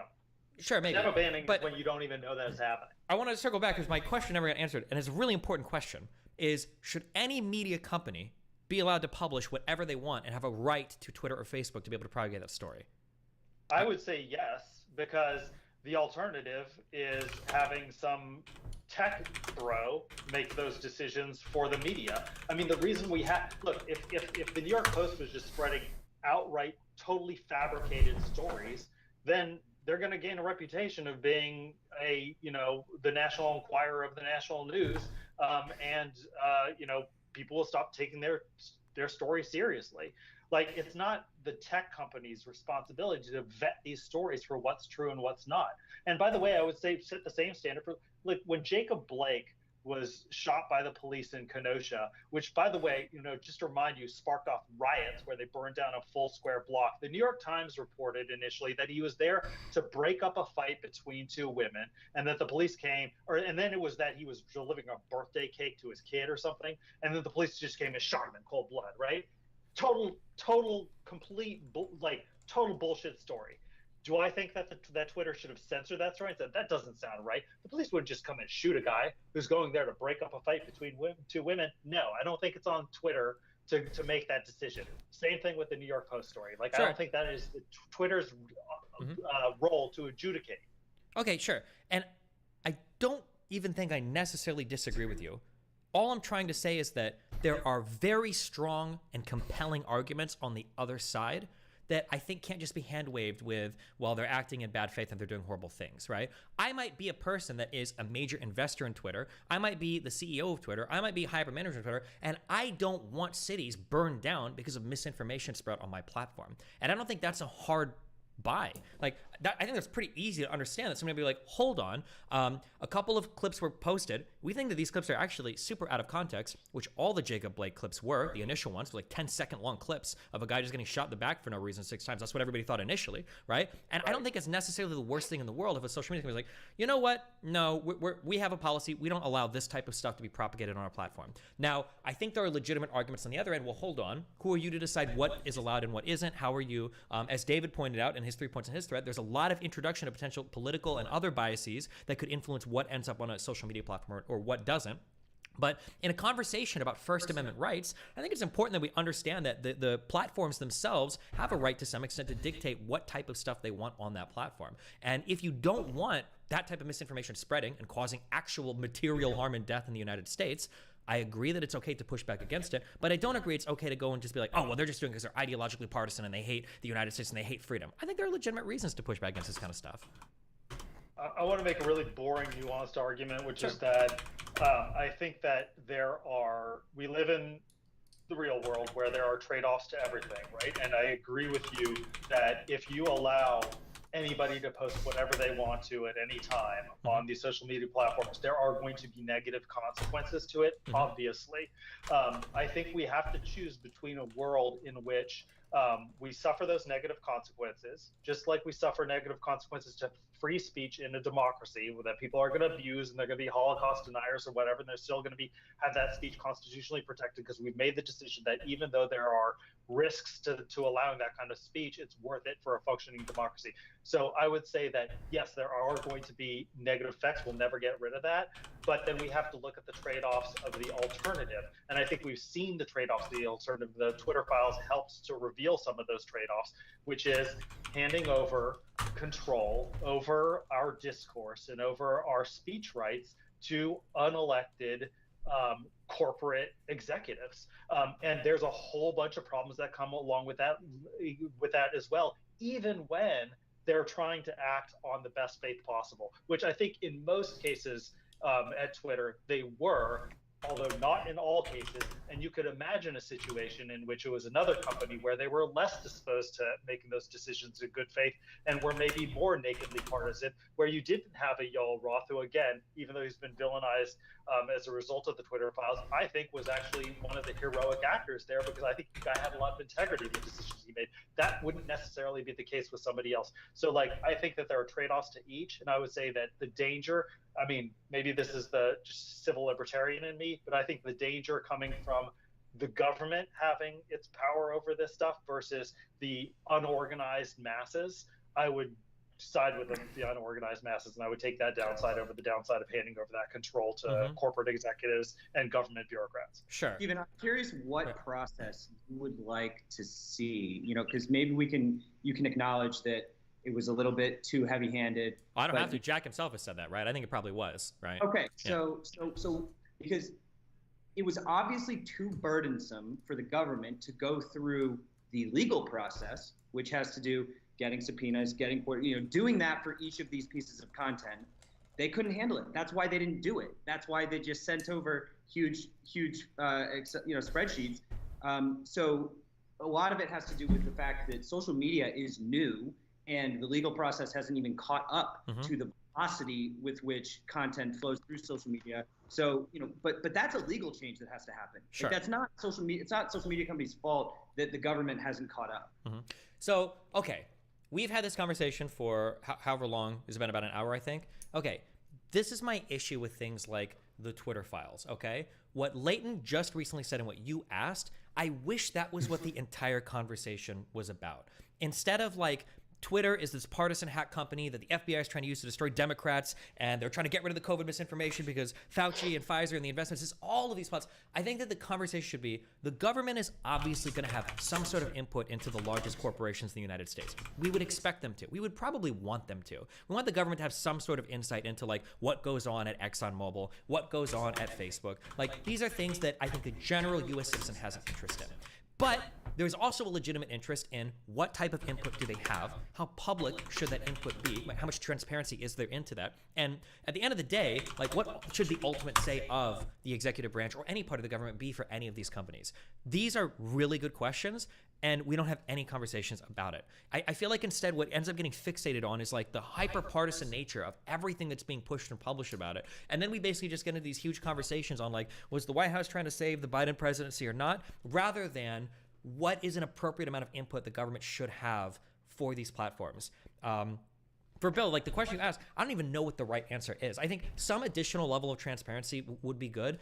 Maybe some sort of, like how hedge funds and stuff have to publish positions in tax forms and stuff to show like what they're short on, what they're long on, what they hold. Maybe some sort of publishing at the end of the year where social media companies publish non-subpoenaed requests from intelligence communities. Like, hey, just so you know, maybe they might already do that. I just don't know it, right? But like maybe like, hey, at the end of the year, this many requests were made by the FBI. Maybe there's some level of even public information about it. Like they, there were 400,000 accounts that they requested us to look into, blah, blah, blah. Maybe that type of mandatory reporting, if there's any engagement between a federal agency and a private firm happens, maybe that would be like a step in that direction, something to have that kind of transparency, Bill. I think, go ahead. One other key question, because you keep talking about the narrative around Twitter files, and I'm very curious from Leighton and David, how do you feel about the Twitter files being the name of all of these reports with different reporters? You've got Elon having, his 2 cents on it. You're all kind of getting lumped into this one brand, even though, you may, Barry and Elon were even kind of feuding a little bit. She wouldn't respond to him when he was kind of trying to demand some answers from her. And so like, I'm curious how that feels, because I think it speaks to Destiny's point a little bit. David, I don't know if you want to take that first or second. Sure. I was just trying to look it up right now, but I saw this guy, this California state senator, I forget his name, Weiner, maybe. Scott Weiner. Yeah, I think he tweeted yesterday. He said something about the Twitter files and this sort of Elon Musk, I'm paraphrasing, but it was something to the effect of Elon Musk, the Twitter files, right-wing propaganda machine. And I'm like, that is just such an absurdist statement, particularly for anyone to make, but in particular a guy who's a state senator, who has a large platform. I mean, I know just from talking with Leighton and the other guys, I don't think any of the reporters on the Twitter files are right-wing. We're all either blatantly liberals or independents, politically. So the idea that this is this right-wing propaganda machine is so absurd. None of us work for Elon Musk. He had zero involvement, at least to my knowledge, of anything that I was doing, any of my reporting. He functioned more or less as a whistleblower, I guess, in that role, but albeit a very unique one, where he gave us access to be able to do some searching on internal files of this company. That's it. He put the key in the door for us, but he had no involvement, as far as I'm aware, in any of the material that we were able to look up. So I think the state senator's tweet sort of gets to gets to what you're arguing about, this notion of like the narrative. Well, that's to some extent a narrative that you and other people are interpreting. And by the way, I think your questions it's funny, this is a thing that journalists often talk about. After every article you write, there's always someone who tweets something. You should have written this type of story instead. And this sounds like, it's like, I appreciate that. You wish the story was something different, that it had a different angle. And I am interested in the questions you raised here in our conversation. I would love to see a larger conversation about that. But I think in order to even get to that conversation, we first, as investigative reporters, in this function, were initially just bringing things to light to start that conversation. So I'm not opposed to that conversation. I don't even think necessarily I'm the appropriate person to be having that conversation. I don't have a stronger, knowledge of the ethics and legal components of how these, platforms should function necessarily than anyone else. So I feel like there's just a few different things being conflated. You sort of revealed at the end that you wished this more philosophical conversation about what's appropriate was what the reporting really was on. But that's not necessarily what investigative reporting is. At least for me, in my reporting, I wasn't taking that type of stance. I wasn't trying to answer those questions because it didn't mention them. I just wanted to bring information to people and then start the conversation from there. So I like this conversation. I don't have all the answers. I just wanted to, at minimum, in my role, at least during the Twitter Files thing, was to bring this to light to the best that I was able. Well, I mean, I would just say, okay. I would just say real quick, I think that it is unfortunate that Musk stipulated that Twitter be the platform on which these revelations were first published. And, a lot of these were written afterwards in longhand on Matt Taibbi's Substack, on Michael's Substack, but on Barry's Substack. But of course, that's not what got the attention, right? What got the attention were the threads. And I don't think the format was the problem. I actually think that the format of the Twitter threads forced us to make things really concise in a way that was actually good, a good discipline in writing. But the venue of Twitter, especially for a debate about Twitter, is just so polarizing. It's such a toxic space for this kind of discussion that, of course, if you publish that shit on Twitter, of course it's going to become the absolute partisan shit show that it became. So we had to do that. It was a condition of seeing those Twitter files, and I wish it were otherwise. I mean, like, these are like, it's not just reporting. The ones that I prepared for the most were was that Twitter, the thread, I think it was thread 7 with Schellenberger. The final tweet has a quote from Jim Jordan, right? I have concerns about whether the government was running a misinformation operation on we the people. That's not just a reporting of fact. That's like a persuasive essay, right? This is like your huge hitter at the end here.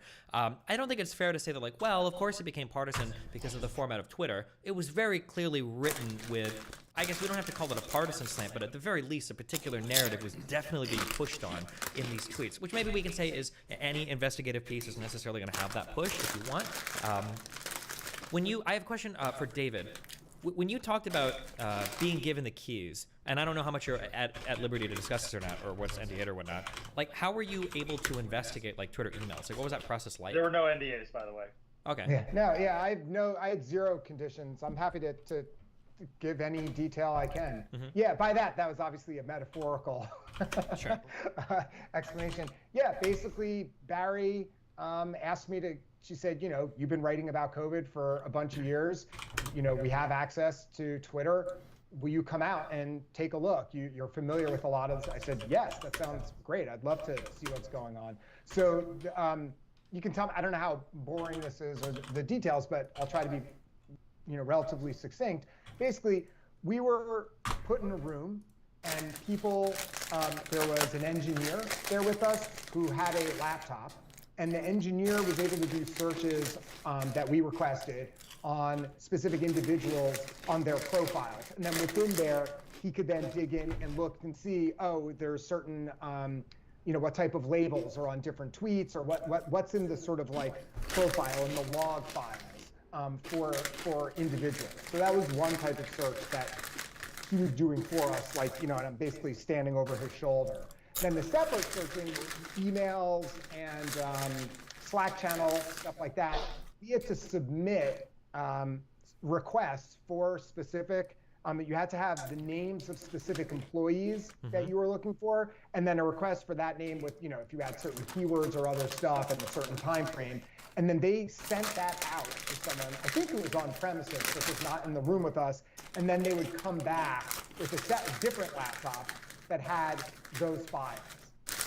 And then we were able to look through them in that frame of time. Does that answer your question? Yeah, so I'm curious for this process, because earlier you said you were given the keys. I don't know how technologically savvy anybody is here. I'm not turning it down or up. Again, maybe that wasn't the correct No, yeah, metaphor, sure. but Because I'm wondering, because did somebody basically just give you a file server and they were like, here's all of our internal communications, have at it, good luck, search through everything.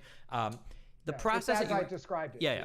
The process that you were given, if you'd felt like this was a process happening in the White House or in some executive building where you went to see a laptop and there was an executive sitting there and he was doing the searches for you, or if you would have sent off certain searches to somebody else and then somebody from the CIA or somebody came back and they gave you an answer, would you trust those requests, and would you trust that all the information you're seeing is 100% uncensored, unedited, it's being shown exactly as it exists in the internal documents, or would you be a little bit more hesitant to believe it at that point? Well, I mean, it's hard to conjecture. I don't know. I've never been invited to the White House or the CIA, and those are, intelligence or, intelligence community, I think, has a different role than Twitter. I will say, using my judgment, there was a guy who's sitting there doing searches. It is possible that was a fake laptop with manipulated information, but I was watching him, typing in and doing the searches. It is also possible when we sent in a request for, we would like to see emails from such and such employees, that discuss XYZ topic, and then we send it out and then it comes back, sometime later. It is possible they use some process to look through 2,000 or 5,000 emails, quickly pull out the things they didn't want us to see, and then give us the document dump. That is possible. That seems highly unlikely. That would require a fair amount, a team of people to perform this in real time and to all keep the secret to manipulate the information in that way. I can't rule it out. I don't know if Leighton, if you have, that was my observation. It's just well, to be just real quick, just on that, and then Leighton, you can go, because there was a really interesting answer. To do what you just said, I could make a copy of an email database. I could host that internally, and I could remove from that any employee that I don't ever want you to have access to. And then I could put you in front of an employee and have you search. I could probably figure out how to do this myself in 10 minutes. It's not that you could probably figure it out in 20 minutes if you don't have, even without much. Very easy to remove that piece of information, make a copy of the database, host it internally, and then somebody's just searching that. Not saying that did happen, but it's interesting that you'd say the chances of that happening seem almost impossible. But the chances of a coordinated top-down FBI op, basically, where they're digging through information that Giuliani has about Hunter Biden and then using that to exert pressure on ex-FBI people in Twitter in order to get a story censored that's going to be negative to the Bidens for the election, that is super plausible and probably is what happened. It's interesting the level of discrepancy between the both there. Well, no, you don't. First of all, yeah, you're conjecturing that Twitter had some kind of conspiracy, but we actually have evidence for exactly the chain of events that we laid out around the Hunter Biden laptop. But just to provide some context, the reason why we weren't able to just access this stuff ourselves is because they were paranoid. The lawyer at Twitter was paranoid about seeing user data, which would be a violation of the terms of service and could get them in major legal trouble. So the entire framework was around making sure that we had no access to seeing any user data. So I don't think it was as much of a technological challenge as it was a legal thing, but also we're talking about thousands and thousands of emails that we would be handed over. Unless Musk had a skunk team that was doing all of the work that we did before we did it, reading all of these emails and taking stuff out, then there was no time for that. It took hours and hours and days in some cases for us to go through all of these emails. They weren't able to do that, and then they didn't know what was in there. Plus, by the way, the people who were doing the stuff were not even, they were brand new Twitter employees. Most of them were brought in from Tesla and from SpaceX. So these were not people who had any particular vested interest in protecting anything at Twitter, and they were under directions from Elon Musk, from the boss, saying these were just engineers who brought in from Tesla or whatever, who Elon Musk said, do this, and then they did it, and then they gave it to us. Okay. Like, there's no reason to believe that they had the capacity or the interest. Sure. In Okay, doing I have to push back. That statement is unbelievably wrong to me. Okay. So Elon Musk, a guy who just spent what, $44 billion acquiring a social media platform, he has every interest in blowing out the old Twitter as much as possible. Absolutely. And the incentive is stronger there than in any other thing we possibly talked about in this conversation. Let me just finish real quick, okay? Because the incentive in the FBI is incredibly mixed, because you're bringing a lot of different actors together on an executive intelligence community that was, by the way, headed by Trump ultimately. This was Trump's FBI, right? With his appointed officials. You're saying that these people were able to coordinate and conspire, but the idea that Elon Musk, who just spent all this money on Twitter and has every incentive in the world to blow the fuck out of the past Twitter staff, doesn't have the incentive there to lie. Now, to be clear, also, I'm not saying that he did. I'm not saying that you guys got bogus information or whatever, but I am saying it's easily plausible that something like that could happen. But isn't it? Are you suggesting? I'm sorry.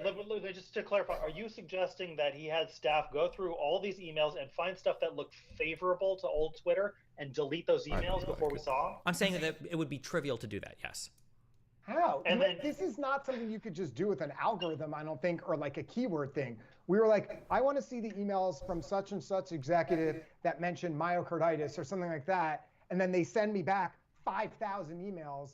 How would they know which emails to delete or not get to us, and then create a fake new file? Like, I mean, I guess it's, I understand it's technically possible, but this, I think, would require actual human resources rather than a, you know, like a software program, because they don't know without reading. We had to read the things we were looking at. We were reading it to see what is of interest here, what's important, what's not important. I don't understand how they would actually be able to manipulate and send us fake bundles of emails. Yeah, sure. So like, I don't know what you saw, so I can't say exactly, right? But let's say that I've got a database of 5,000 emails, right? And let's say that I know that you guys are doing a Twitter file thing related to Hunter Biden, right? Let's say that I search for Biden, okay? Or let's say that I search for Hunter Biden as a keyword. Let's say that this brings up maybe about 1,000 emails. Now, let's say there's 2 Twitter employees and I really don't like these guys. Let's say that in the vast majority of the emails, it's people saying things like, oh, like this story is, it's probably okay. You know, I don't think we should censor this, blah, blah, blah. I just wipe out all the usernames of the people that I don't like. We did see those emails. I told you about Yoel Roth's email saying this doesn't violate any of Twitter's terms of service. Sure, I'm giving an example of how you could do this in an hour or less. But it would be very easy to do the it. information we got does not reflect this hypothetical example you're describing. We got thousands of emails, most of which were many of which showed Twitter acting in what I, tried to describe as an admirable manner, that they were trying to figure out. Sure, but you wouldn't know. You got what they gave you. You got what they allowed you to search for. Which again, I'm trying to be clear. I'm not saying that you got bogus emails, but I'm saying it's super plausible that it could have happened. And it's interesting to me that if you were in the White House and the CIA was giving you stuff, you'd be like, I'm not sure if I got everything. I need a Snowden guy on the inside to tell me. Like, you would be hypercritical of it. But when Musk gives you things, you're like, oh, this must be everything. And then I'm going to publish what I find here. All right. Why is it assumed that there was no liability for Elon to release all this information? I think it's the opposite. You could actually assume that Elon and Twitter are taking on liability by putting this information out, because potentially all these, look what happened with Berenson. He had a serious lawsuit against Twitter. Now you're opening up, thousands of people could potentially have lawsuits against Twitter. So it's not necessarily, yes, there are favorable aspects to doing this, but there's definitely legal risk. No, it's absolutely favorable. Elon's whole position on the company was Twitter was ran as a hyper-partisan BS establishment that was just a tool to politicians, and I'm going to come in and I'm going to change that. And part of changing that is being unprecedentedly transparent about what happened in the past. All of these Twitter files, of course, have played favorably towards Elon Musk trying to illustrate that picture. That's the goal, right? Right, but users could sue him. Sue for what? We'll look at Berenson's suit. Well, Berenson, wait, that guy's not Twitter though. Yeah, he is. He is Twitter legally. He's the same. No, but he sued Twitter for banning him. I mean, anybody can sue Twitter for banning them. I mean, that case isn't going to go anywhere, probably, right? I imagine. I think he settled with them. He got reinstated. He successfully was let back onto the platform because of his lawsuit, and he settled. It could have, there could have been much more damage if he hadn't settled potentially. But I mean, there are hundreds of thousands of new people who potentially have grounds. Maybe there's a class action, something that comes out. Who knows? I mean, there is risk. Wait, so I'm just curious on a macro level. Hold on, I'm curious. How many of you guys think that Elon thought these files were going to be positive versus negative? Do you really think he's like 50-50 could go either way? No, I'm just saying it's not as if there was no risk to it. Well, I mean, there was a lot of risk in buying the company. There's always going to be some level of risk, of course. But I mean, like, for the most part, he thought that this was going to be massively positive PR for his new Twitter acquisition, of course right? He did. Yeah. First of all, another point of context to understand is that Twitter at that moment was like 50% staffed and falling apart, and they were trying to keep this company in fact, we were like getting a lot of pushback from the engineers because they're so irritated that they had to spend so much time with us because they were literally trying to keep this company afloat, which was like a ship that was falling apart. So like the idea that they could even spend any more time with us seems unrealistic. But to answer your question about the CIA, and to a certain extent, the question that you're asking, you could ask about any story ever written. Like, if you do a FOIA request to the CIA and you get a bunch of stuff back and a ton of it is redacted, but there is some stuff in there that you report on, is it possible that the CIA was breaking the law and not giving you all the records and finding some stuff that was even unredacted they just didn't even hand over to you? Yeah, it is possible. You can always come up with a theory that that your sources are somehow lying to you, but it's a disingenuous question. It's to a certain extent, at some point you just have to say, okay, this is the information that we have to go on, and we're going to be as transparent as possible about what the process is. And if you want to come up with a counter example about how this could have all been doctored, you're entitled to do so, just as you could do with any story on Earth. Yeah. Okay. So my question is not disingenuous. What I worry about sometimes is hyper selective skepticism. If the CIA, if you FOIA request and it doesn't seem to match up with a lot of the reporting that you've done or a lot of the investigation you've done, I think it's totally fair to be like, I don't know if I'm getting everything that I wanted to get, or I feel like something is off here, or some of my FOIA requests bounced, they didn't actually respond back to me, or the stuff is so redacted, this is ridiculous. I'm sorry. I think it's okay to have those thoughts. And I would expect, if you're a journalist, you probably have those thoughts with almost everybody you talk to, that, of course, this motherfucker is telling me exactly what he wants me to hear about his thing, and that's why you look for corroborating sources. That's why you look for people that sometimes have incentives aligned in other directions to see that, okay, well, obviously you want me to believe this and this about your company. You're a major shareholder. Let me ask, a competitor, or let me ask somebody else in your company who's positioned differently, right? These types of things make sense to me. When I hear selective skepticism, and then on other ends, I hear, unlimited trust. It's we were given full access, blah blah blah. It just makes me wonder sometimes, well, shouldn't we be skeptical of all things, especially as journalists, when we're given information by the companies themselves that we're going to do reporting on?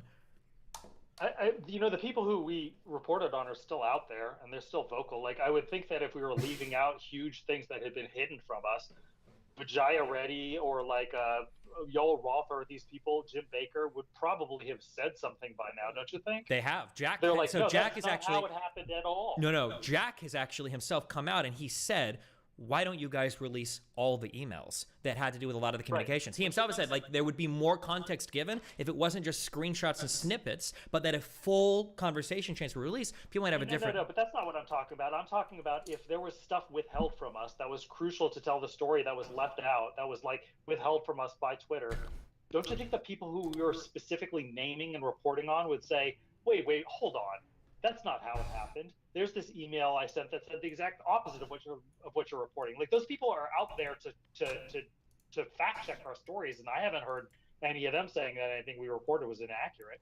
I don't know the specific names of everybody involved, but I do know that Jack Dorsey has himself said that if the full email chains should have been released without filter, that people would judge for themselves because he felt like that's just an opinion. That's not taking issue with anything we reported. That's not saying this thing that you reported is inaccurate.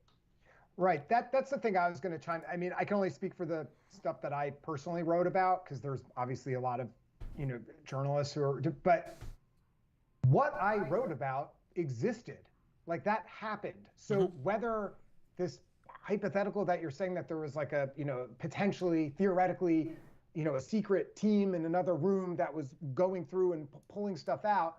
Even if that happened, what I reported on really happened. There were tweets that were taken down. I knew that because I knew about them ahead of time, that these tweets were mislabeled, and I wanted to learn about why. That was interesting to me. That's why I wanted to go there. I'm like, I had observed these things happening throughout the pandemic, so I wanted to try to figure out, see if I could have any information. Well, what actually was happening? Why did this tweet that was, labeling something, that where someone was quoting from an academic journal, and it was correct information? Why was that labeled? Why did that get taken down? Why did this doctor's account get suspended? So I mean, the things I was reporting were true. And now, if there's some additional information, that doesn't make this untrue. That may paint a different picture, which I think is what you're worried about or suggesting, that the overall narrative or framing you're saying, is molded in a certain way.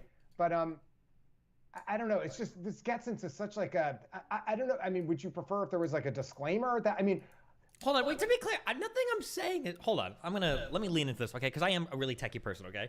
Nothing that I've said so far is beyond the scope. In fact, if I had to guess, you guys probably didn't have full access to everything. And I'm only saying that just because when that many billions of dollars are involved and you guys are being brought in to write what are, to some extent, a PR puff piece for Twitter, because it's kind of what's happening, right? As you're being brought in, you have to post it on Twitter. It's probably going to have to play favorable to the new guy that just acquired Twitter. And when there are tens of billions of dollars doesn't have to play favorable. Yeah, that's false. We had zero constraints were placed on me about what I could look at, as far as I'm aware, and certainly what I could write about. But you don't know that, because you didn't have unrestricted access to the database, right? And you said it yourself, you had to put in requests for some of those emails. I was there for 3 days. It was like, I think Schellenberger called it a smash and grab. It's like, here's what you can try to look up. But the things that I wrote about, unless it was like an entirely fabricated back end that I was looking at that was like a fake thing, these were the files from the log files. Like, I was looking at them. These were real emails. Sure. And real I think everything you saw, and I think everything you saw was real. I'm not saying it wasn't real, but So, we have to be careful when there's like selective lights shined on things. One of my biggest criticisms of Assange leaking stuff about the Democratic Party was when it came time for him to leak anything about Trump, he said, oh, well, people don't like Trump anyway, so we're not going to leak anything there. And it's like, well, if you leak selectively, it's sometimes worse than getting no leaks at all, because now we think one side is really bad and the other side is really good. It might be that there's a lot of like tomfoolery that both sides are up to. So I'm not accusing... Yeah, I'm not accusing you of lying or anything. Yeah, go ahead. But in my reporting regarding COVID, I showed that this was Twitter's policy. Was that the anecdotes that I included supported Twitter's policies about how they wanted to label or flag certain types of content related to COVID. So I don't understand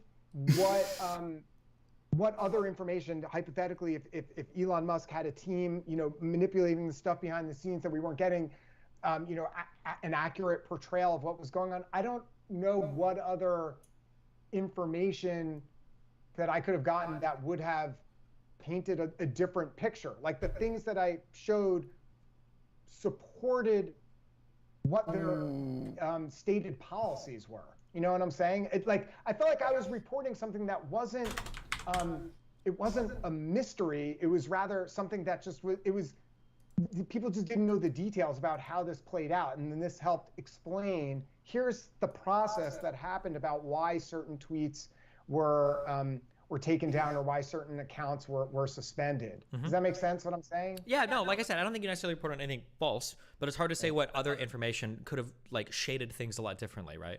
By the way, some of these searches were also done directly in front of us.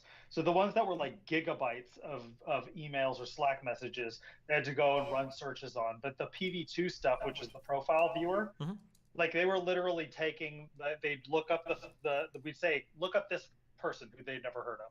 And they would look them up, and then they would literally like block half of the screen with their hands, which is the part with the that would violate their TOS, so that we could just see the flag, like with their hands, and then like we'd be looking at the other half of the screen, which would show the history of flags on that account, and we were able to scroll down. They were doing that right in front of us, sure, like spontaneously.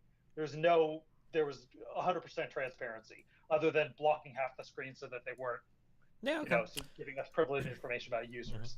Yeah, I think broadly the thing that I asked before is just it would have been nice to see, I guess, a lot of the like fuller email chains released. I know that Jack had made that request. Elon himself said that they were going to release everything. I don't know if he changed his mind on that or if it just hasn't happened yet.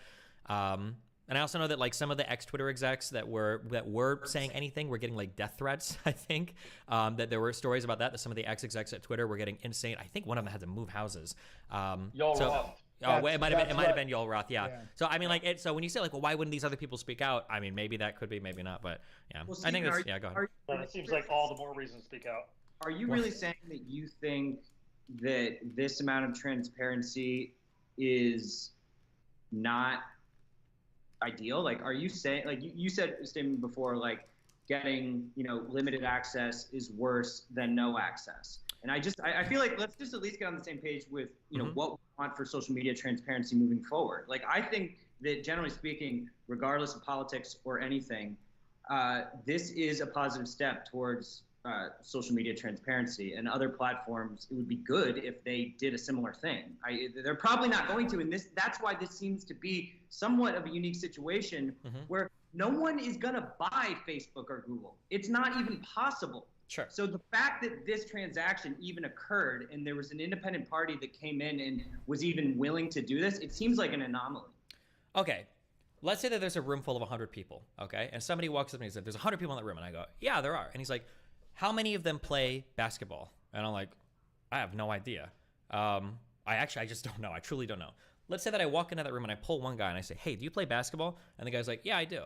Then let's say I come back and the guy's like, hey, how many people do you think play basketball in the room? And I go, probably all of them. I asked one and he said probably all do.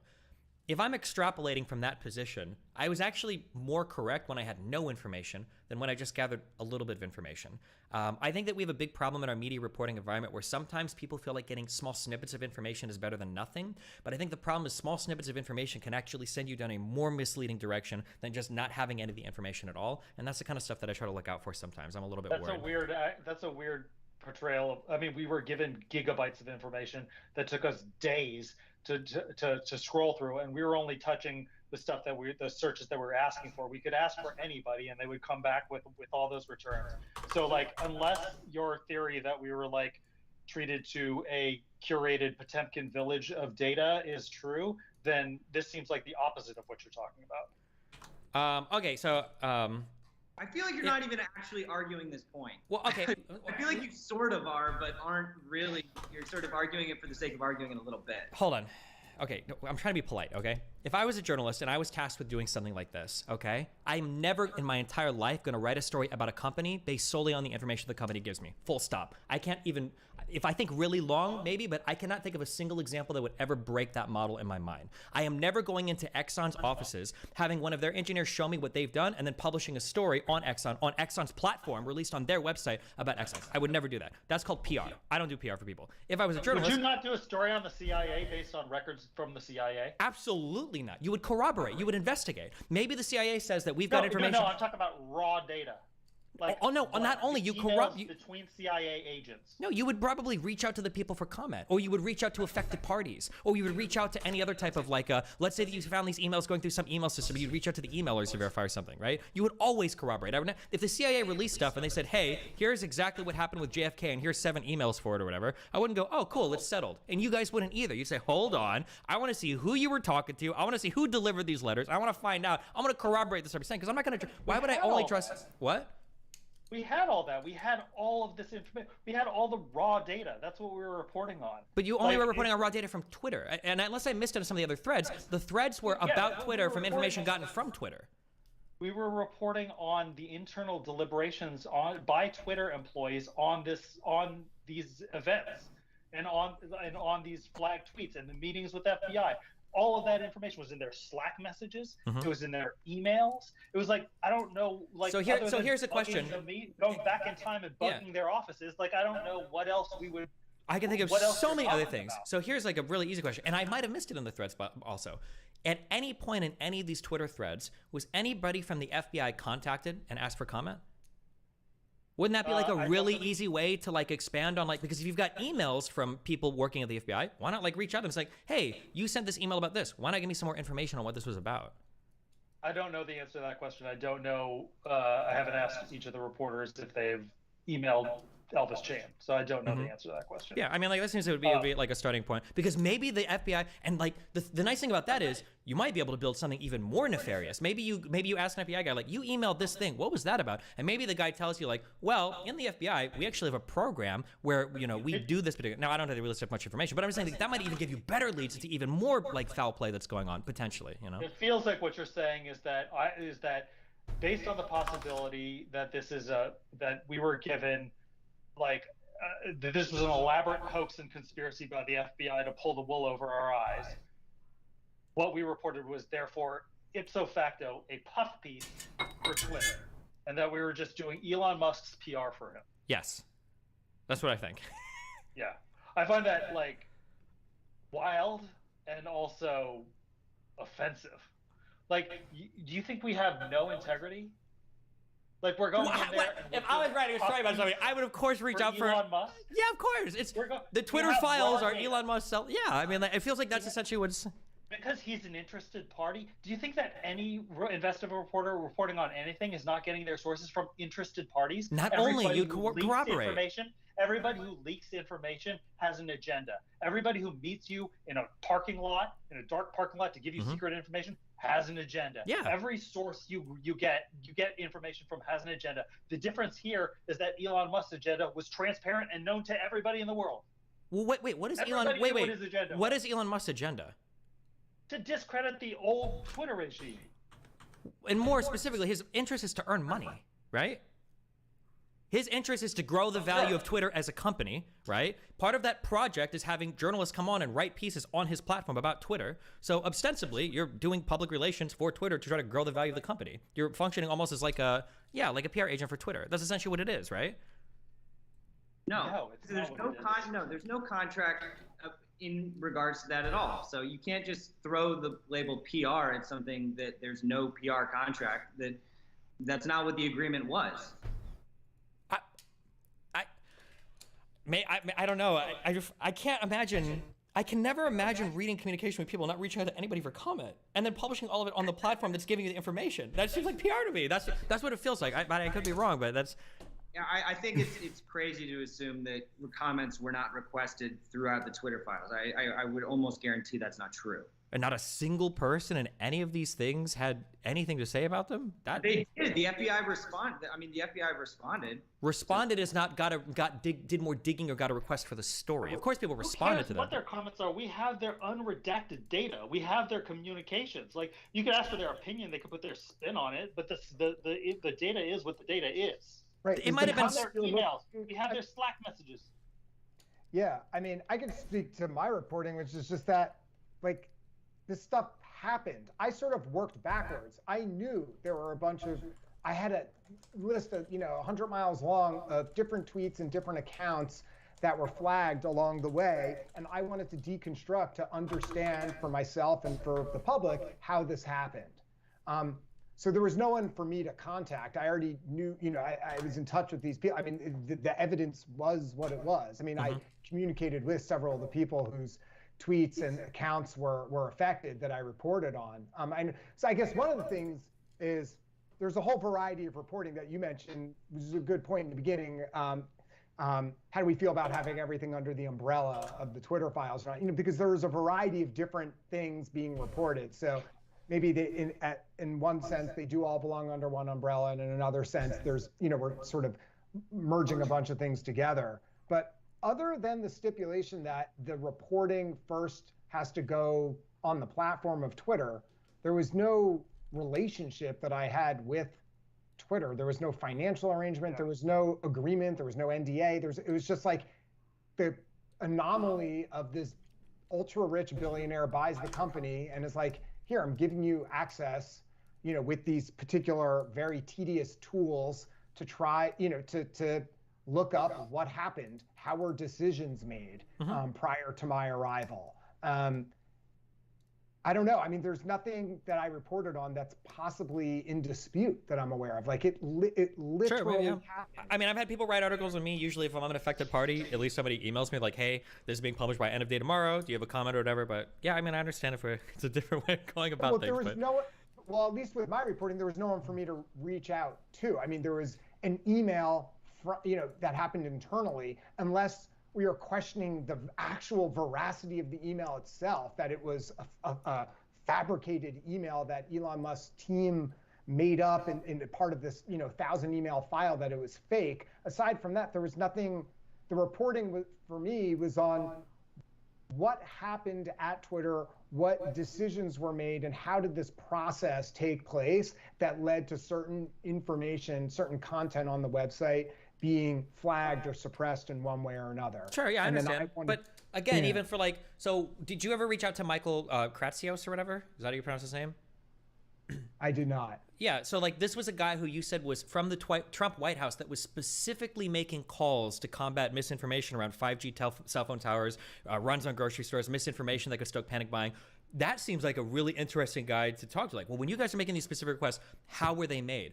Maybe he says something to you where he's like, well, when we go to Twitter and we ask them about this, if they don't cooperate, they know that subpoenas are coming later, and we don't pay them for subpoena work. An answer like that would be oh my God. Now, if you'd reached out to him and he said that, and now you've got a blue-haired asshole like me asking you, what do you mean by pressure? You could say, well, actually, Destiny, Michael Kratsios from the Trump administration told me that if they don't get cooperation from Twitter, when we make these requests that we pay them for, we actually come in with subpoenas afterwards, and that work is way more arduous for them. So they kind of do have to, that would be, then I'd be well, fuck me, you got me there, I guess. That does sound like a form of soft pressure that would be real. I guess there's those kinds of comments that would be really interesting to see. Yeah. I agree with you 100% on that. I think it would have been better if I had reached out to him. I don't know if I would have gotten a reply. Oftentimes, as a journalist, I mean, more often than not, when I'm writing something, particularly with government officials, I'm usually met with either a no comment or literally no reply at all. Sure. But I think you're 100% right. I think it would have, if I had been able to connect with him and get him to respond to that characterization, I think that would have been better. You're right. Hey, look, it's not over. Those requests. Right. I still could reach out to him. Yeah. Sure. But you're right. I wish I had done that. Destiny. I think I'm totally with you on that. And Stephen, I'm curious, are you glad the Twitter files are out? Kind of, but I have to I have to extrapolate for it. One of the worries, so I'm going to have the exact opposite conclusions of you guys, but one of my worries was there was actually a whole bunch of super partisan bullshitty behavior that was going on inside Twitter, that when certain accounts were showing up, that Jack and others were fuck Republicans, we're going to take these accounts offline or whatever. But instead, despite some of the headline tweets, what I actually saw was I was pleasantly surprised with how much discord was happening inside Twitter as they were trying to navigate the incredibly complicated media environment that was our prior presidential election season. I mean, I was too. Overall, the rebellion within Twitter was relatively small. There was a lot of conversation, but they were literally on the Hunter Biden. They were literally saying if we censor this on the hack materials, does it even really qualify for that? We're not sure. It was some pretty hardcore. It was way more than I expected to find. I thought it was just going to be yeah, this is it looks really bad, and I don't think we should have this on our platform and just censor it. They were going really hard, and also I expected that they would have kowtowed to the IC way more than they did too. I didn't know that the FBI was shooting off these huge lists to Twitter, and they were fuck the FBI. We're not banning these people. I don't even see good reason to. I was really surprised. I wouldn't have expected to see that from inside Twitter. Maybe because I've listened to so much conservative media, I thought they were all more way hyper-partisan than that, and they would have just been banning whatever was shipped off to them from the FBI. So I was pleasantly surprised, but yeah. So what you're saying is that we told a nuanced story, a complex human story of what was happening in this organization. No, I'm saying that I had to read in deeper and use a little bit of extrapolation to get there, because 85% of the people that read the Twitter profile, or I'm sorry, the Twitter files, came away the exact opposite opinion that I have. We're not responsible for what people conclude on Twitter based on a cursory reading of what. All we're responsible for is what we reported, and the stuff that you read that led you to that conclusion were screenshots of emails that we posted.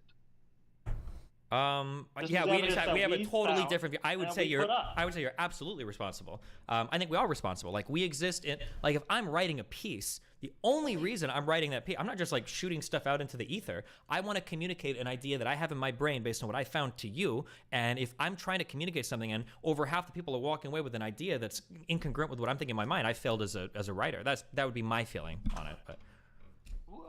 We're responsible for what we report and what we write.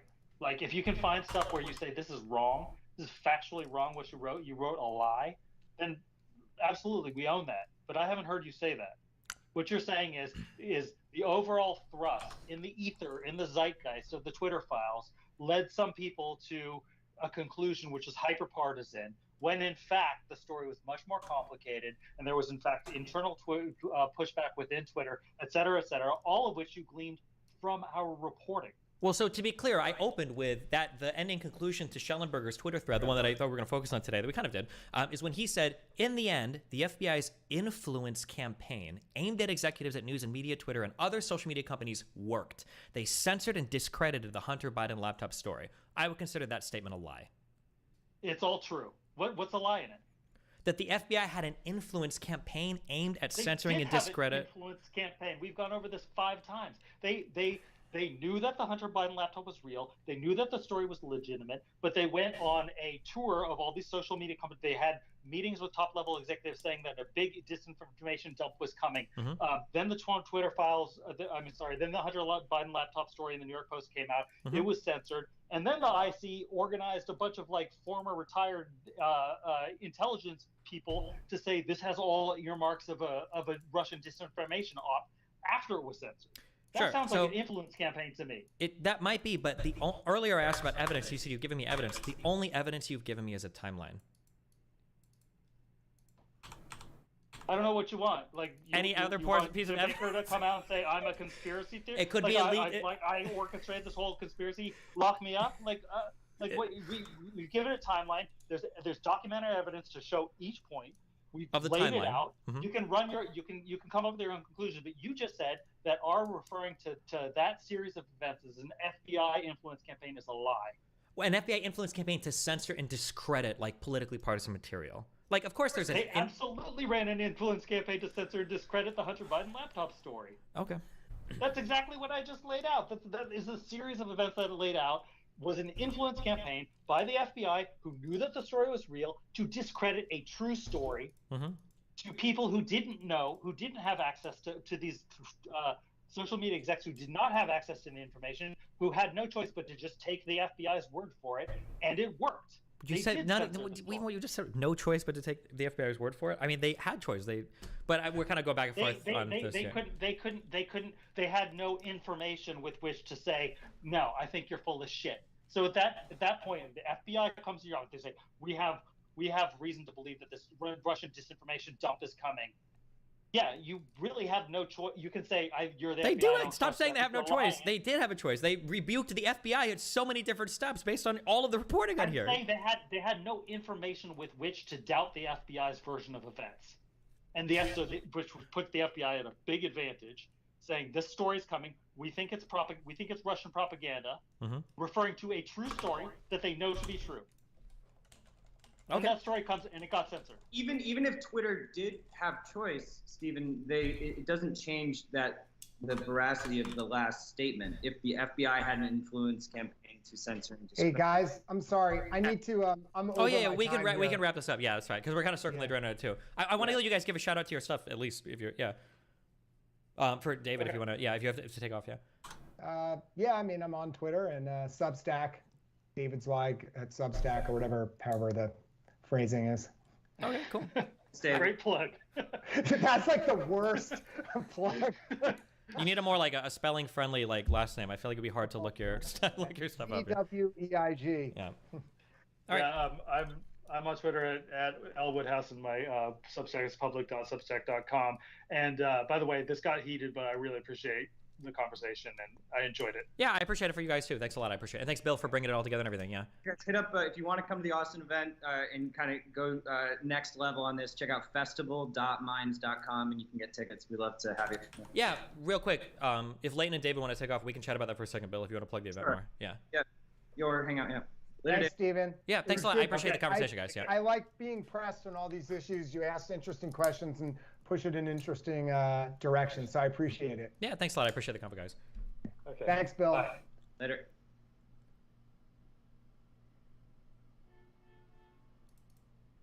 Whoa. Oh. Slow start. Okay. now that I have you here and we're here, because we've never like formally like actually promoted any of these fucking events, have you emailed me, or do you want to email me like a link to where, if people want to buy tickets and come and show? It's in this room. Do you see in the chat in this room the link to the Vulcan? Give me 1 second. Got it. In the chat for the room that we're in. Oh yeah, I see it up here. Yeah, link to you can paste that into the chat so people can know where to get tickets. And it's at the Vulcan, which is a really cool comedy club in Austin. Gotcha. Hold on. Okay. So this is an event that I'm going to be at. I think at least one of these guys was going to be there as well, right? Leighton is going to be there too.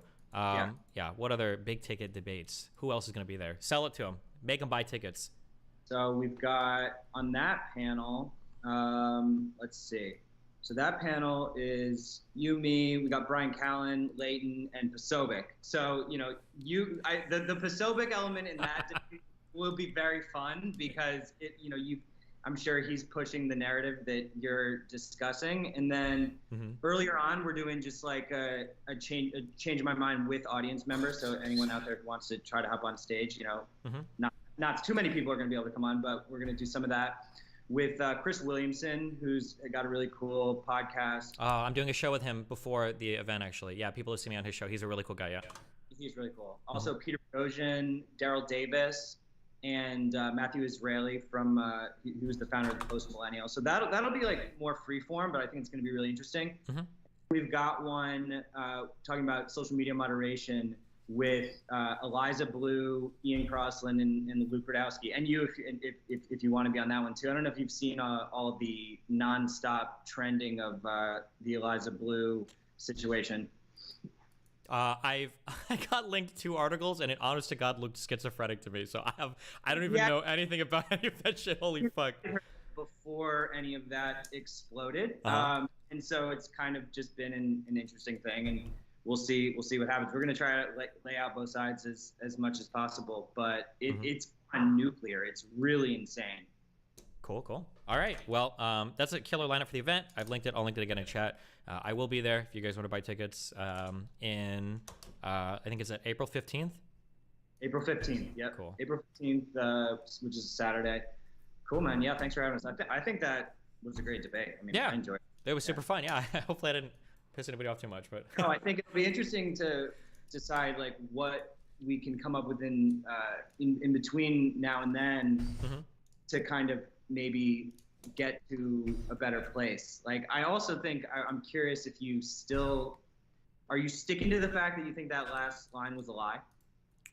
Like I feel like the saying lie is a little bit volatile, to be honest. Here, this is my world philosophy. Okay, I think that the biggest problem that we have right now in Western politics, probably in worldwide politics, is we have a really hard time understanding each other's motivations. When liberals want to expand the power of government, it's because they want to have a dystopian future where they control your life. And when Republicans want to take back power from government, it's because they want homeless people to be dying on the streets because they hate homeless people. We ascribe these horrible motivations to everybody.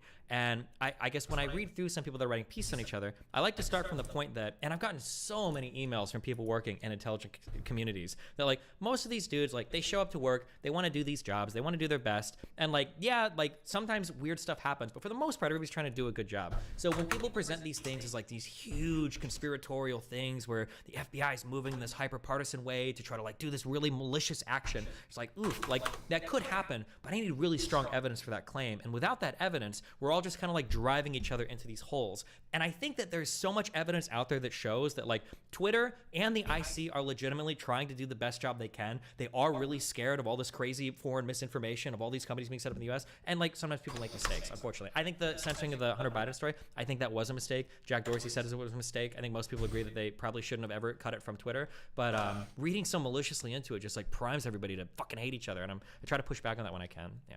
I think that they don't have the authority to just create their own process out of nowhere. And they have to, like, the law has to evolve so that a new process is created. Like, just because, they're in good faith, like, trying to handle this craziness of foreign influence and COVID, and like, that doesn't mean they can just manufacture a new process.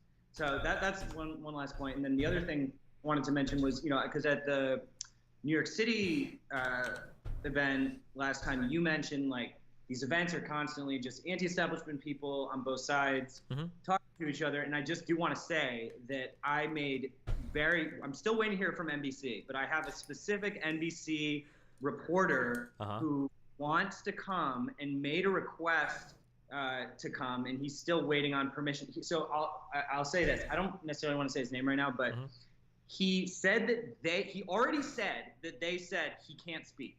Sure. But he did request to come cover the event, which is still up in the air. So point being, like, we really are trying to hit up, more kind of mainline media. And, if anyone out there are listening and want to participate, just, hit me up. Cool. Hit us up. All right. Thanks a lot, man. I really appreciate it. It's been fun. Yeah, thanks. Yep. See you later. Bye.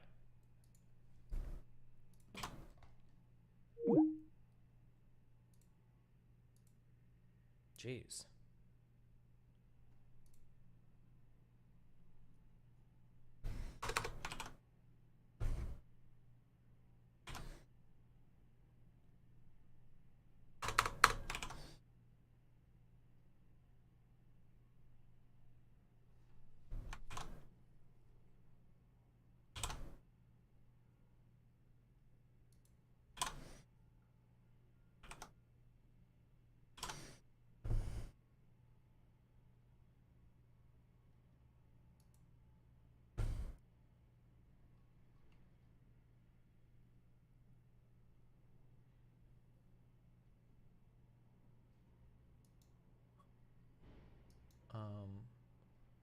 Sorry, I'm just reading interesting things. Sorry. Okay. What I don't know if I'm crazy or not. I feel like I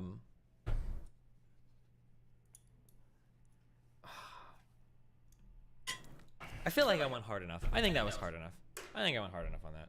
I feel pretty okay about that. I had to think a lot about it in the end there, if I was going to start to pull back or not, because I feel like I was like, when they started, because you're doing PR for Elon, you are, right? That's what you are doing. And the idea that you would do that for any other company, that like, okay, we're gonna write a piece on ExxonMobil. Okay, cool. Well, what are you gonna do? Well, we've got 3 days. We're gonna go in a room with some Exxon engineers. We're gonna ask for some emails. They're gonna show us stuff, and then based on what they say, we're gonna publish a whole piece on that and their effects on the environment. And it's like, what?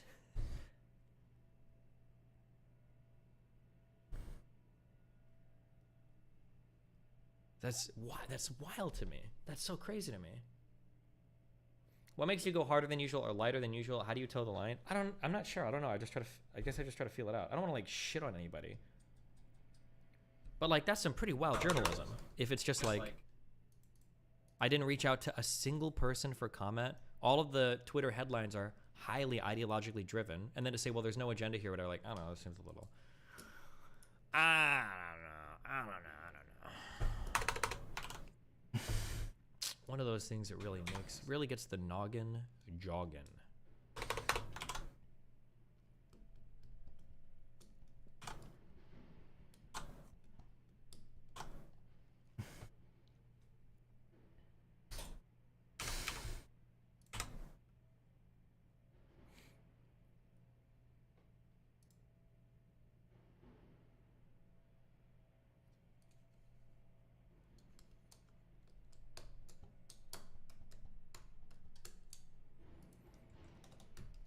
There's also been no FBI response to this other than a statement by an unnamed source to Fox News, by the way. Weird shit. Oh.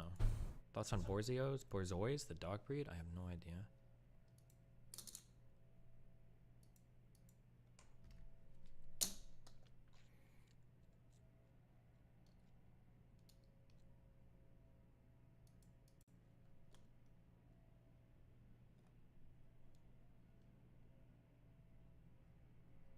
Oh, Jesus. There's redondos.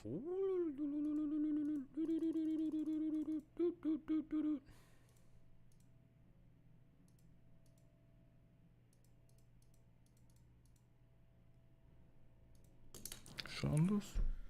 You're gonna read in the Eliza Blue story? I have no idea. I don't know anything about that story.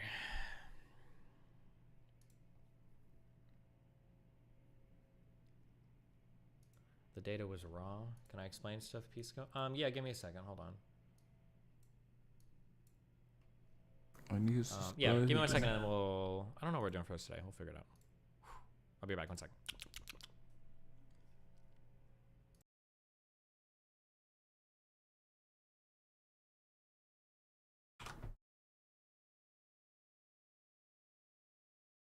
Destiny Wiley.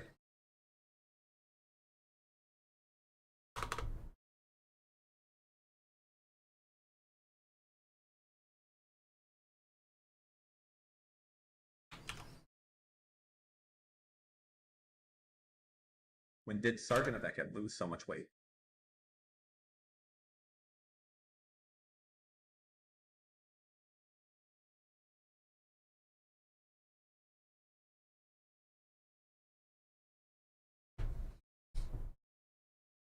If you think the government is benevolent, you're delusional.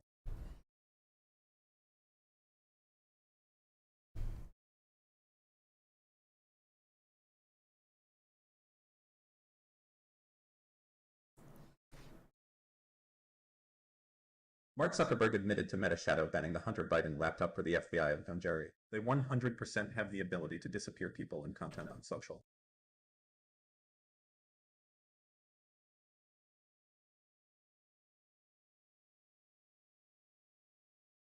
NY Post, Giulini, and Ben Elmer, who hushed the story. They refused to share hard drive copies for tilde 2 years equals no one could verify story equals less coverage.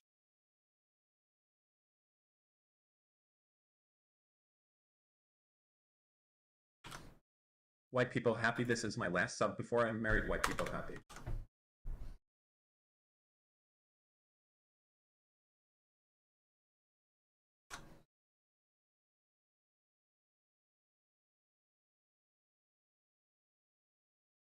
Or these guys naive? Every journalist working on these files is an anti-establishment guy. Do they think this was actually about transparency?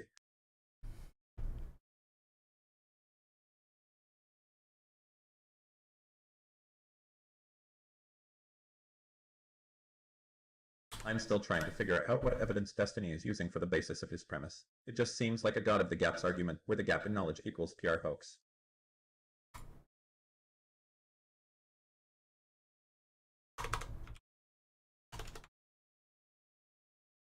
This is hilarious, mind-blowing, and kinda depressing. Wild.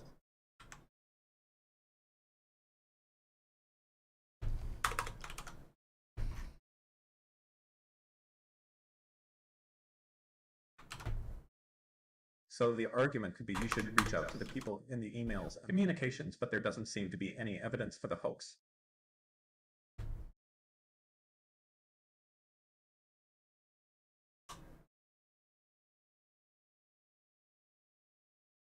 Post them red faces chat.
EVMP.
Oh shit! I just got it. I got really bored, guys. I just blew my whole load in the front of the stream.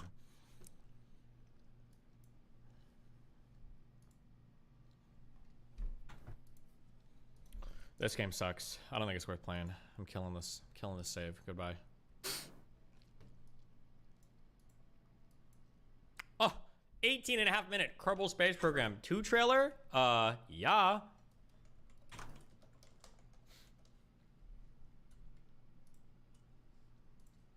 Hello everybody and welcome. Together with the announcement that Kerbal Space Program 2 will launch in early access on February 24th, 2023, we also got a closer look at the new user interface, or at least the current state of it. I already did videos on what early access means for KSP2 and highlighted 10 things we learned from the new footage that was. Wait, I don't care about this video. Never mind. Got this. Hardbind this.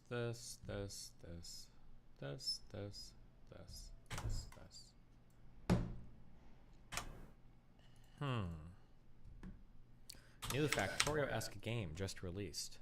Oh wow! I feel like there's 50. Am I crazy? Or have like 50 million of these little like resource optimizer games come out over the past like year? New Moo Kitty. Oh, I already watched it. Loser.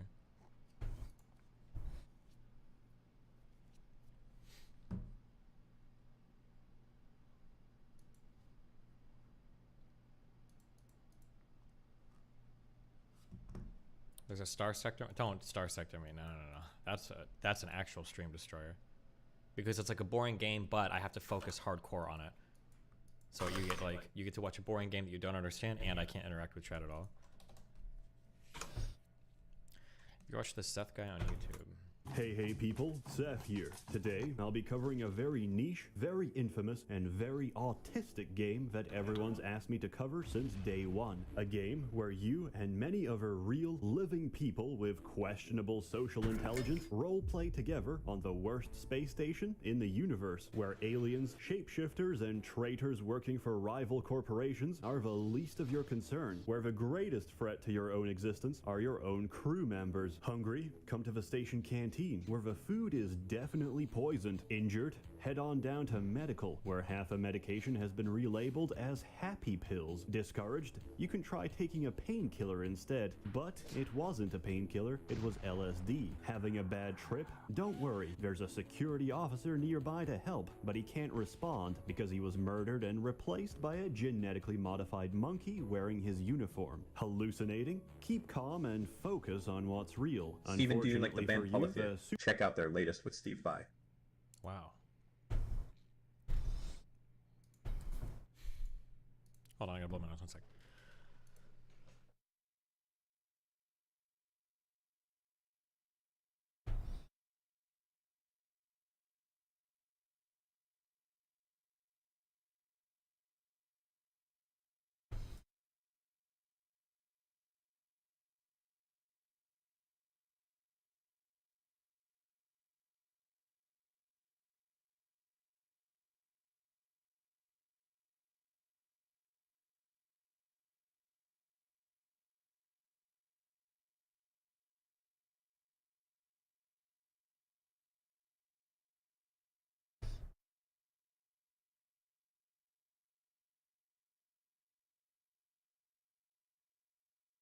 Oops.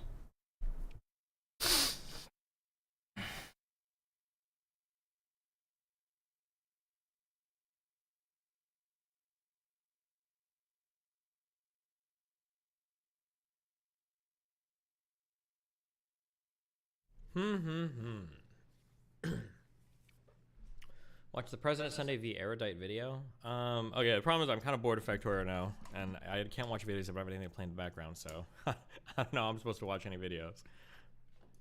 Supermassive black hole expanding towards you is not. Meet your maker.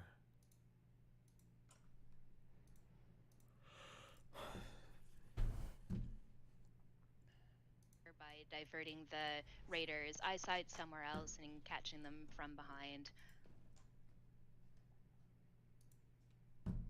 Dark and Darker. I looked at the Dark and Darker game, and every time I look at a stream,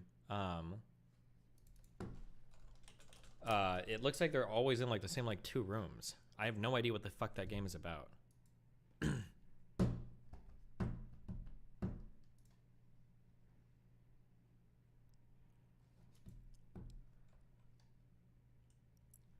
Seth's entire cancer and immunology lecture, final stream. What? What is this? It takes a very particular kind of idiot. It takes a very particular kind of idiot that I literally did not hit the stream button. Well, I guess I'm exactly on time. Maybe a minute late. Very sorry about that. No, maybe did we see this before? I think I remember actually. Sequence out of COVID-19, and that was it. That was the final statement. There was no further investigations. There was no further. What is fervor? It's like a British thing to front your THs like that. Why does he do that? He's not British, is he? Investigations about the origins. And essentially, this HLA is going to be expressed on the surface of every cell. On the surface of every cell, you've got... Because he's a troll. Okay.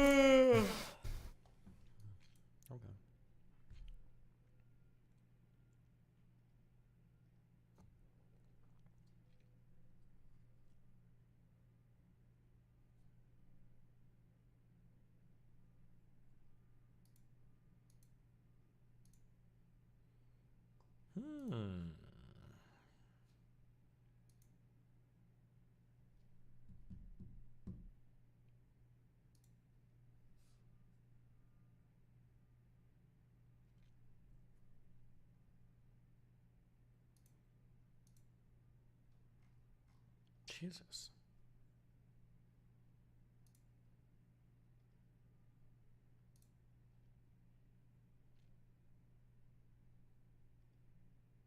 Have you seen any of the controversy around the game Atomic Heart? Well, I feel like I heard about it a long time ago. I have no idea.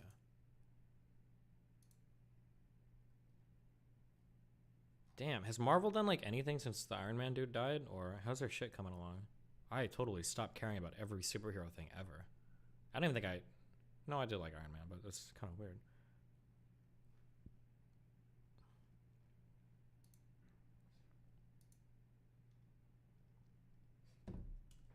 Okay.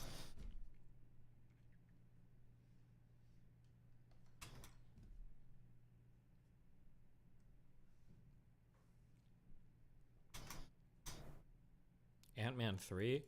The whole concept behind Ant-Man is just so fucking boring. Maybe it's a cool movie. I don't know.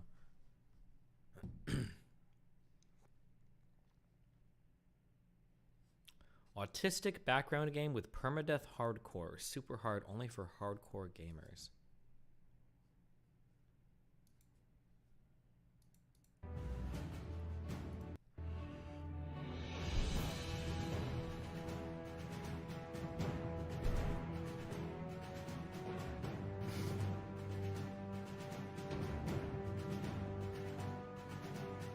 Die habe ich gar nicht gemacht. Doch, die habe ich gemacht.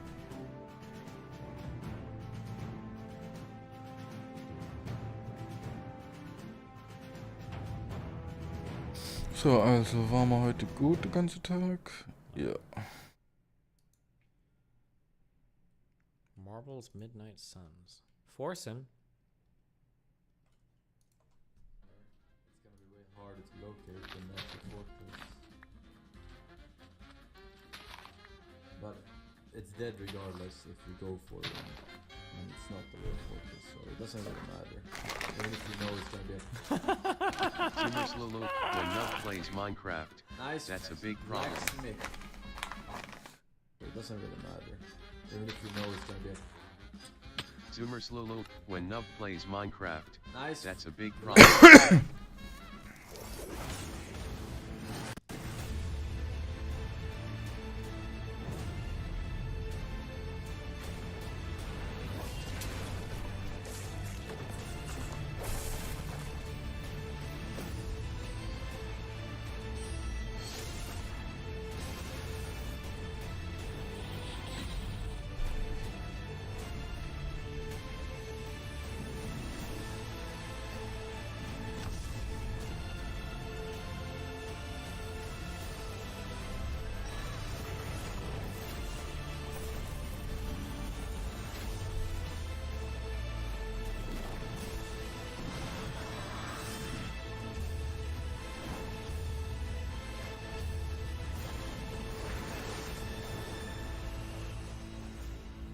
Man, I don't care.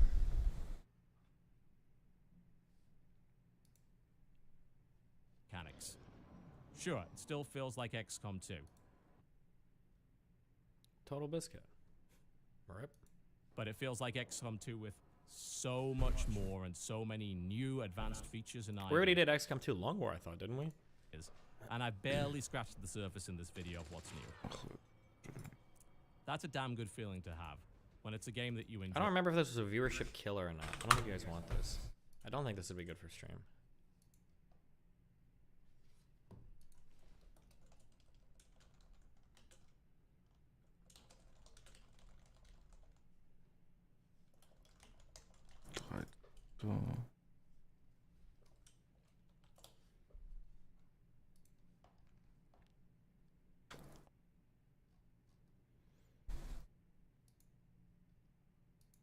Jesus.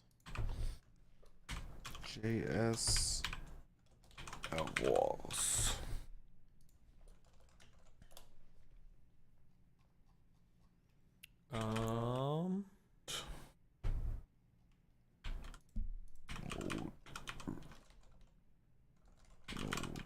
Red. Playing Noida? I never liked that.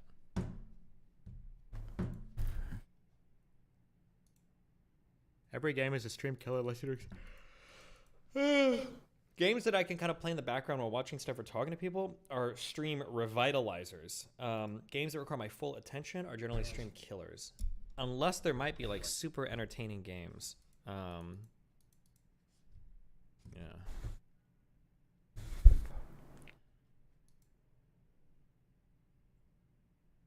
Wann ist der Real auf? of Endless Legend, and I don't know how to explain why I like it so much. Cool. Da, wo ich eingesteckt habe.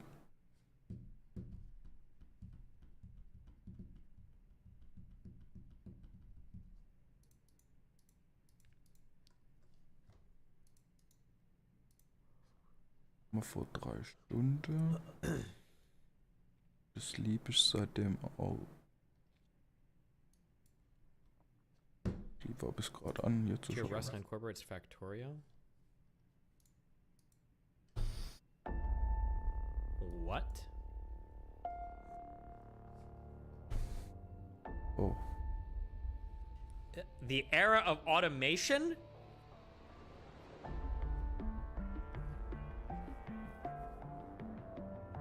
Morgen muss ich den runterladen.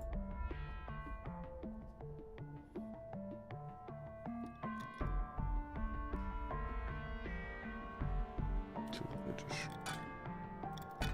Ach komm, jetzt haben wir schon angefangen.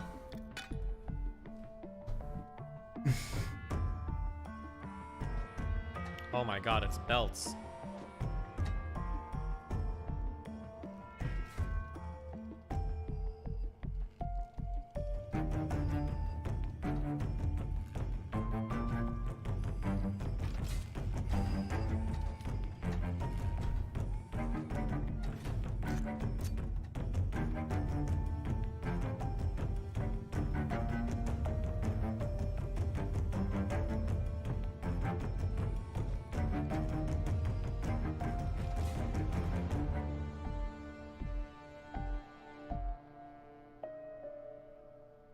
I have no idea what any of this does, but okay.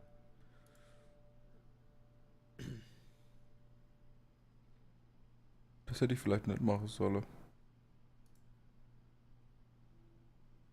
Disco Elysium. People recommend that one a lot. Kann ich das noch abbrechen? Okay. Some pretty hefty rolls to beat. Oh god, it looks so boring.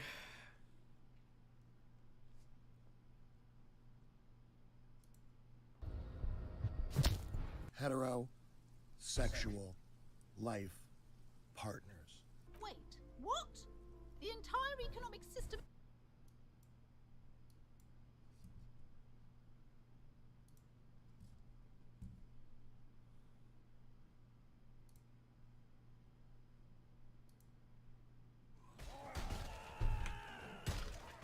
Most kills ever. World record full game.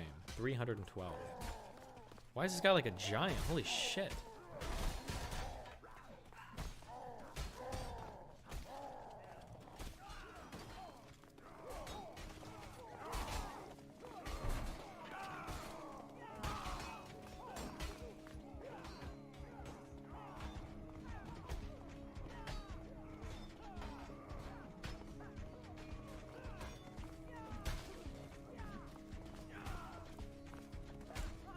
Okay.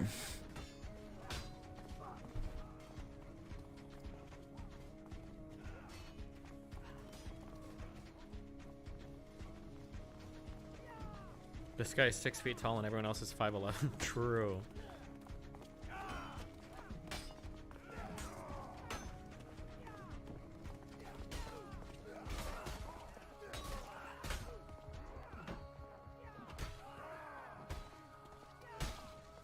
Damn. Next to Leia.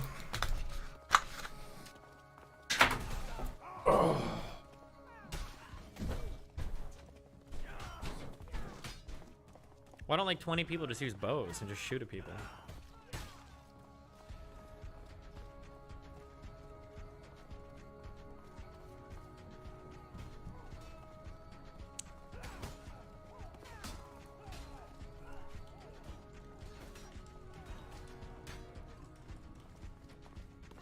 Did you ever try Frostpunk? Yeah, but Frostpunk was like that was like an 800 viewer game. That was an ultimate Steam killer. Or stream killer.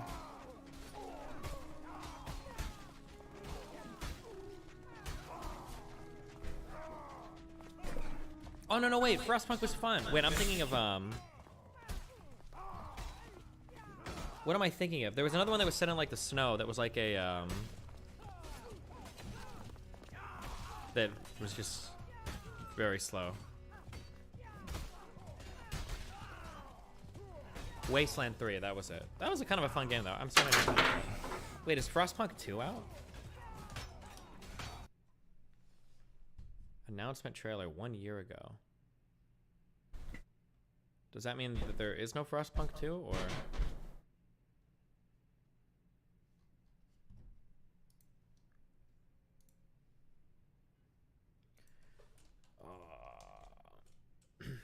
Frostpunk 2. Coming soon. Oh.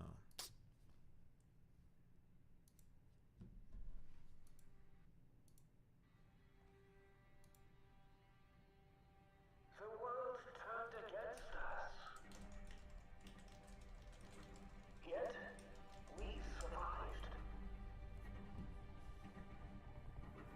We brought heat to our homes. We healed our sick. We fed our children.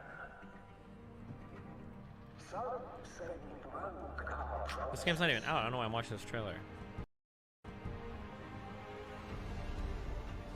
Some say we betrayed our brothers. Darkest Dungeon 2? I don't like the gameplay loop of Darkest Dungeon 2 as much. I don't think I'm gonna end up playing that one. Darkest Dungeon 1 was probably one of my favorite games. It was a really, really good game. I just don't like Darkest Dungeon 2. It is us, not them, who brought us this far. And those who make sacrifices today will reap the rewards of tomorrow.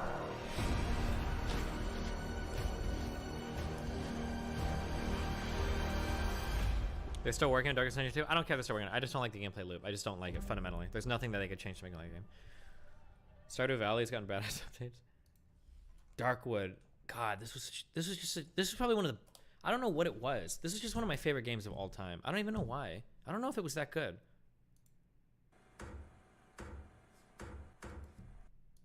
It just did a really good job at like having a very spooky, creepy environment.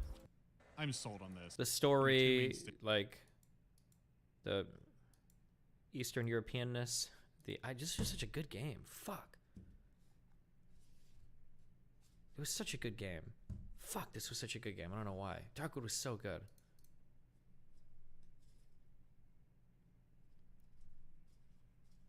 Did you just have a fucking speech impediment in your typing? I unironically with Destiny would play Stardew Valley. I with Destiny would play Stardew Valley.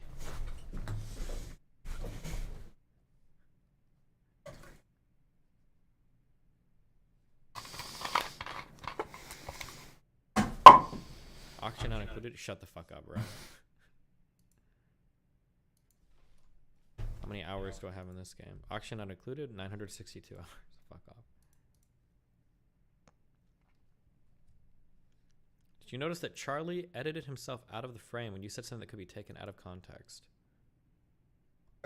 They do a really bad job at attacking majority groups and just making them feel like shit over and over and over again. You know, fuck men, all their rapists. You know, white people, whites. You know, we need the white genocide. We need the Mayo side. We need to, you know, champion minorities. And everything is about slavery. And everything is about white people. Blah blah blah blah. Like, and you repeat this rhetoric over and over again. At some point, did he censor me out, or does he do it a lot where he cuts to one person talking?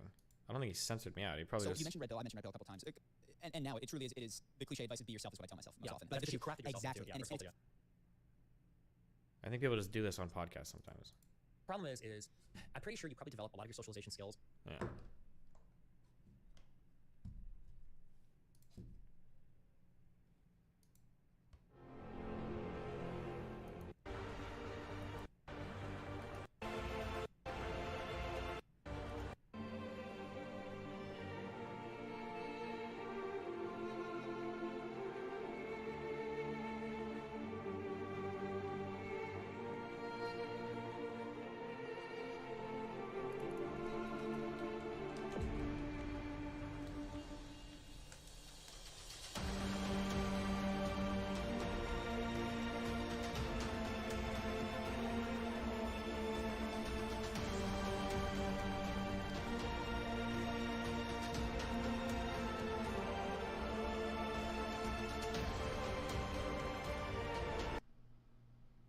Play another Paradox game? I'm just not a big fan of like 4X games. I don't like them that much.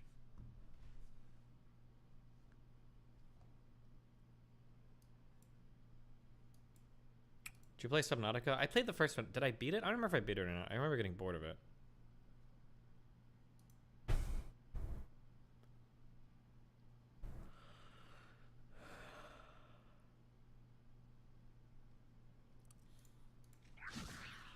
Here I am with the new game Harry Potter Legacy. Sorry about that, everybody. I did not know about the whole situation behind that game, so instead we're going to be playing the new Rick and Morty game. I feel like I need to apologize again. I did not know that the dude who makes that game was a sexual weirdo, so instead we're going to be playing Overwatch 2. Okay, apparently the team behind Overwatch was doing some really messed up stuff behind the scenes. So, okay, apparently the team behind Assassin's Creed was doing some really messed up stuff. Okay, apparently the director on that game was fired for unspeakable acts, so we're doing Dead Space. I did not know that EA was funding a blood diamond mining operation. I am now trending on Twitter. People are calling me more evil than Voldemort, so instead we're going to be playing. Sonic fans are now attempting to sue me for defamation. I don't think that's how it works, but just to be safe, we're going to be playing Last of Us Part 2 instead. Gamers, I made a big mistake. I'm getting in a lot of trouble today.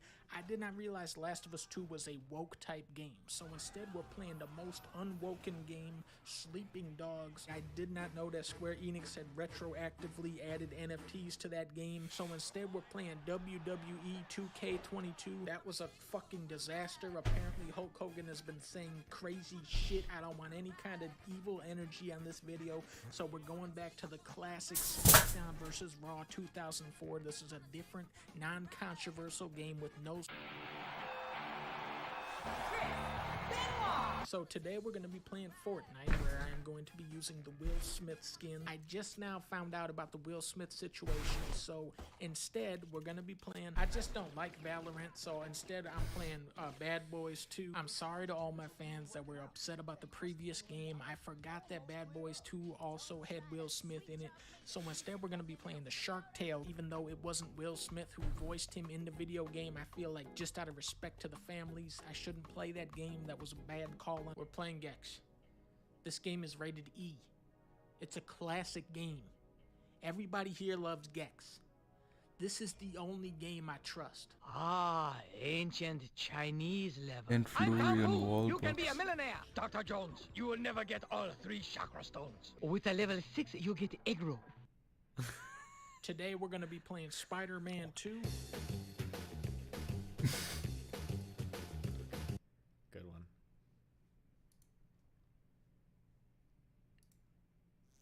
I can't see. I can't. Right.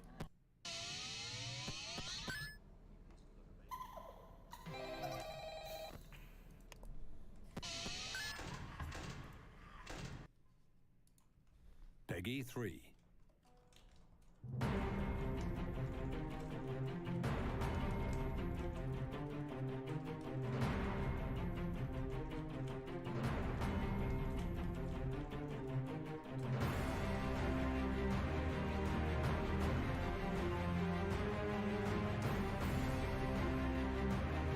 This is just like the game Tanks or whatever, right?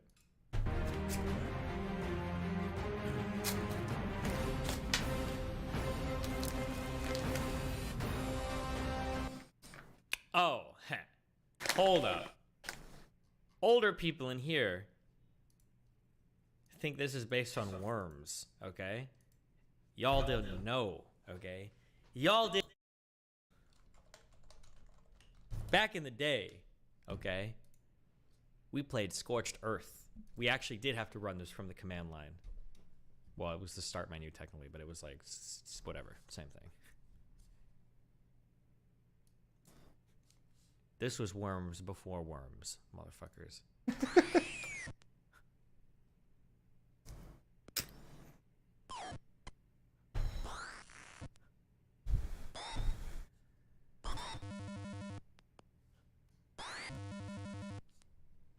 Where are my Scorched Earth boys at?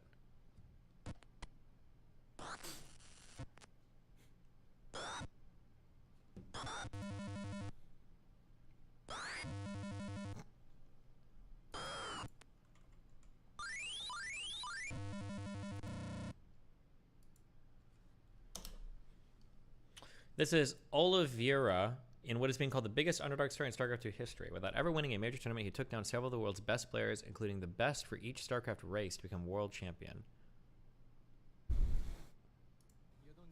Must be a Protoss player. Are they? I have no idea. You don't need like ESL champion. I think I'm just a like normal man, and you oh, know, Terran, I'm even afraid worse. Maybe Every tomorrow I race wake Blizzard up, gets worse. It's Okay. like a dream, and it doesn't matter. Like you're world champion or maybe not world champion. Oh, is this Smix? Damn, she still does I just hosting for lost. StarCraft events. That's cool. And you my heart. 我等到这个世界冠军太久了。去年真的很难。我上次0杠6输的时候，我觉得心理争霸对我来说已经结束了。但是 He's sad because he knows how bullshit his race is, and he's like, I want to feel good about the win, but honest to God, I made a ton of Marines quicker than other people can handle, and what am I supposed to say? Like, good unit. 上一次我一直谈，我告诉我自己。 So, Boys, jetzt spielen wir eins, das verlieren wir und dann gehen wir ins Bett. 如果有一天真的拿到世界冠军了，或许。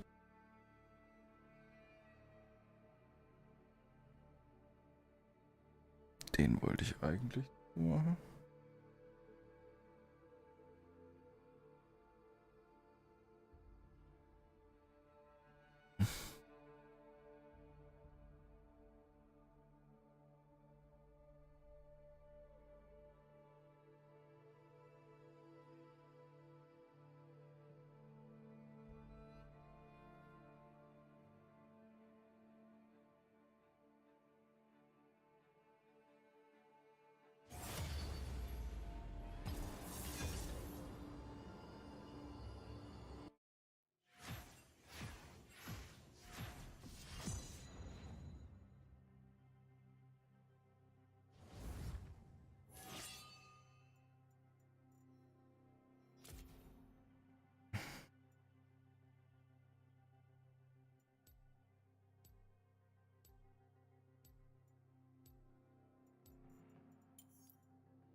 Shall I turn in my badge and rifle as well?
Eins, zwei, drei, vier Leute können Mercs gehen. Jetzt sicher, ob das fein ist.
As you wish.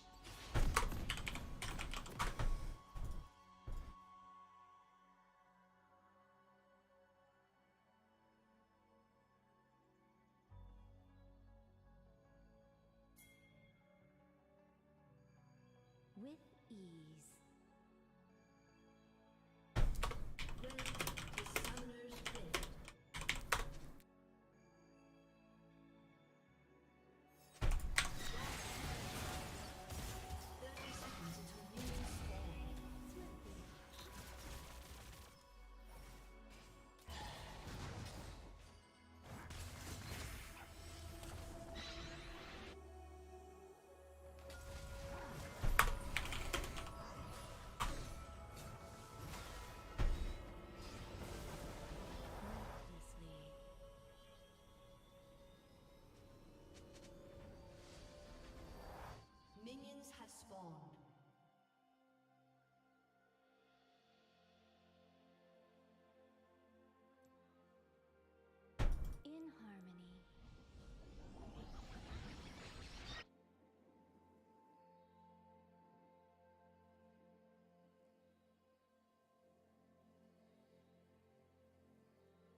Upon the wind.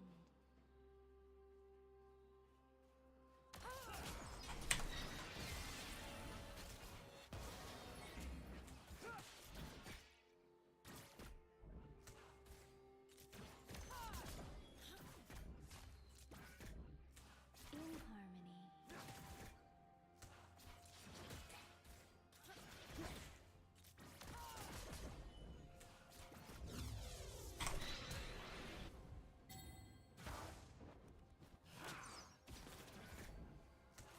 As you wish.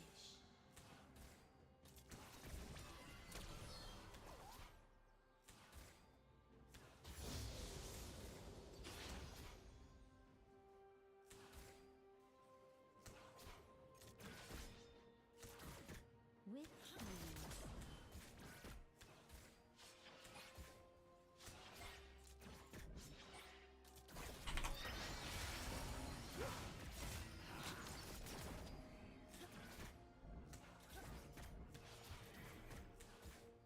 The tempest is upon them.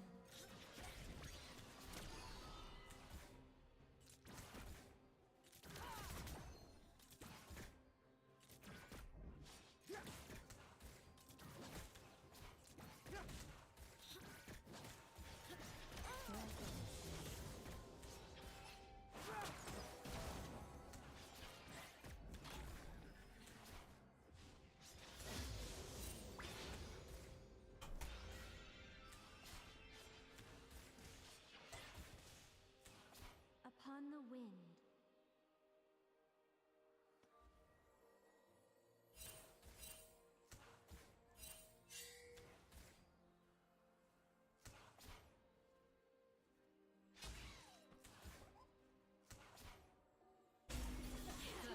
Down.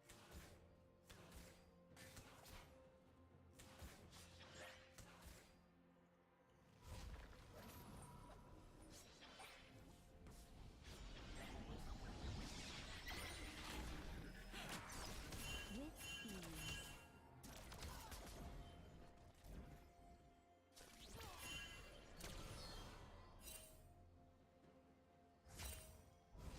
An enemy has been slain.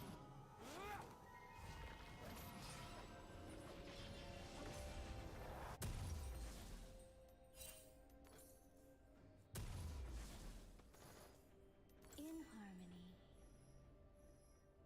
An ally has been slain.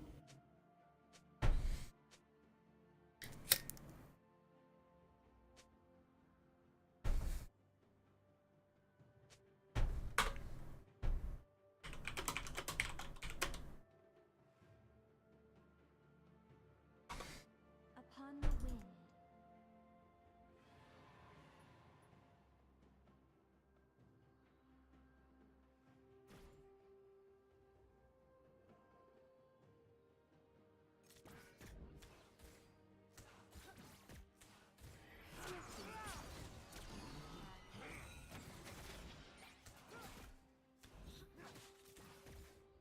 An ally has been slain.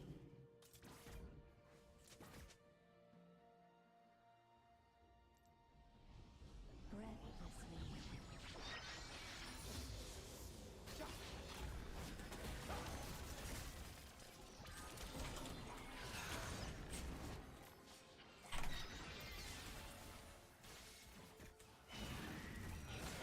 As you wish.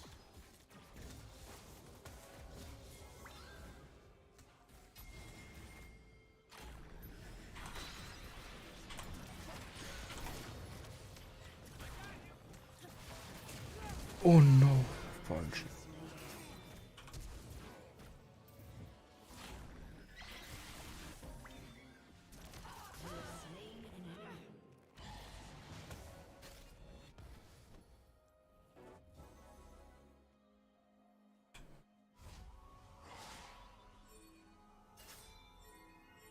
Swiftly.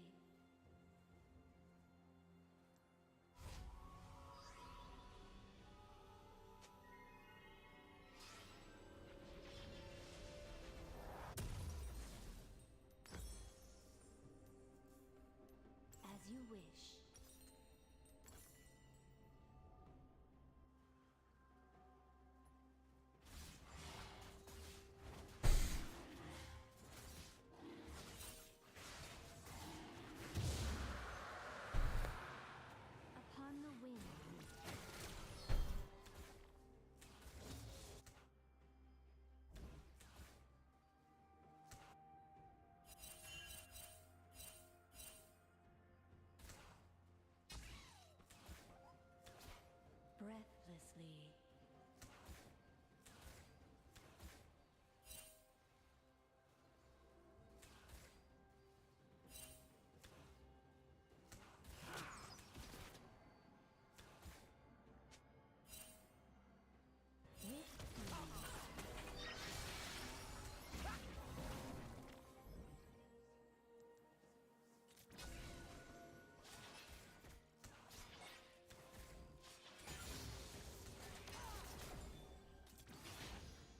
In harmony.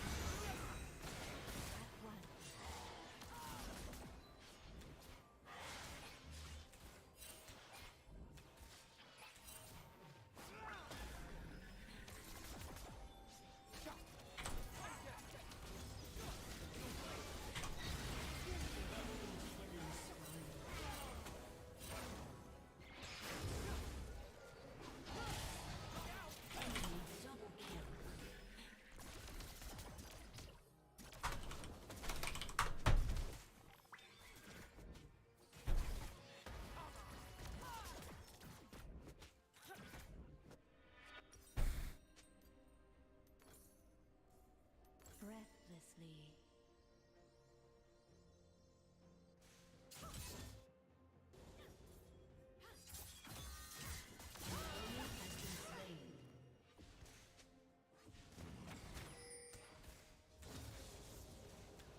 As you wish.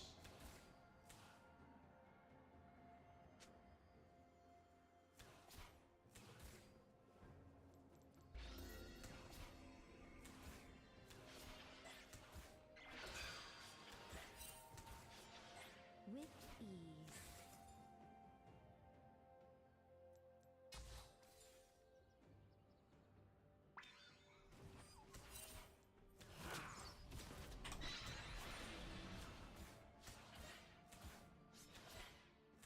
Upon the wind.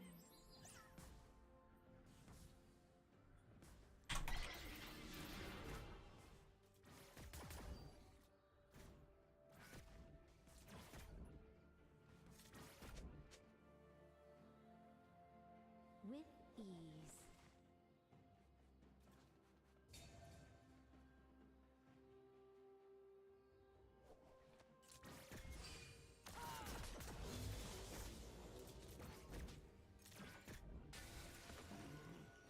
As you wish.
destroyed.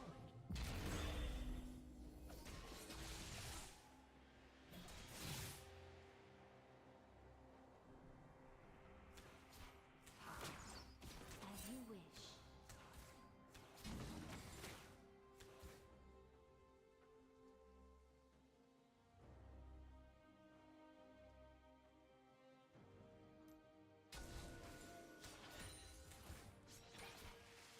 Swiftly.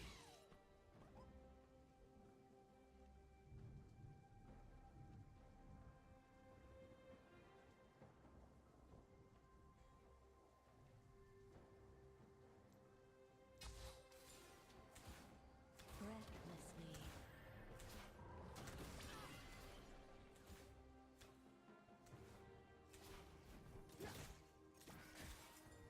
Your team has destroyed a turret. Swiftly.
With ease.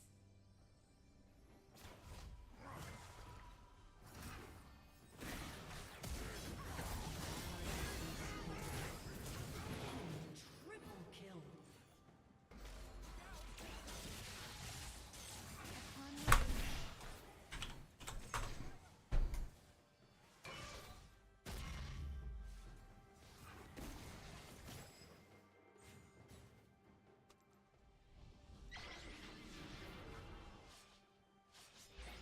For tranquility.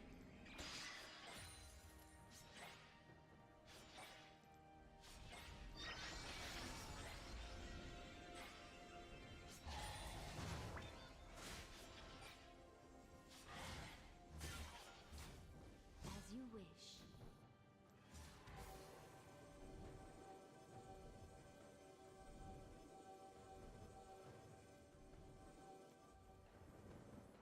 Your turret has been destroyed. Upon the wind.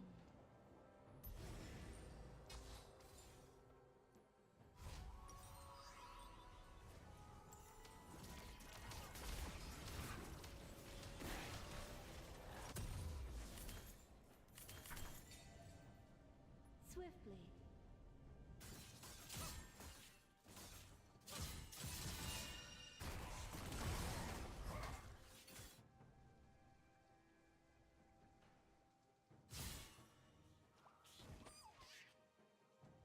As you wish.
Mm.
Feel the thorns embrace.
to Summoner's Rift.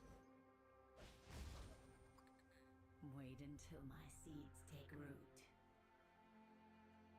30 seconds until minions spawn.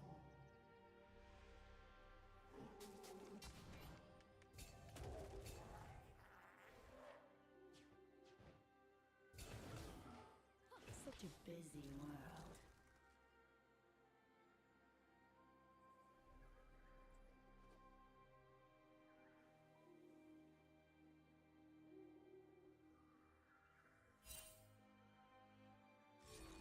Minions have spawned. So much more to see.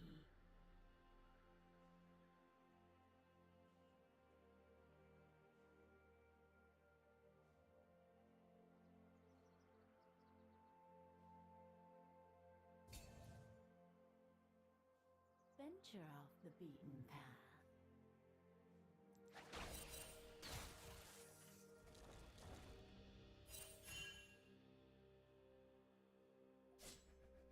The most beautiful flowers have the sharpest teeth. My prey thinks itself clever.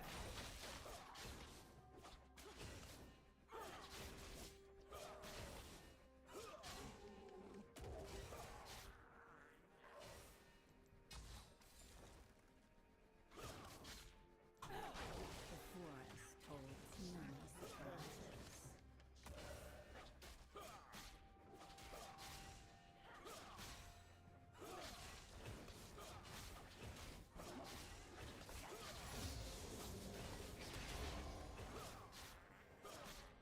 Things aren't always what they seem.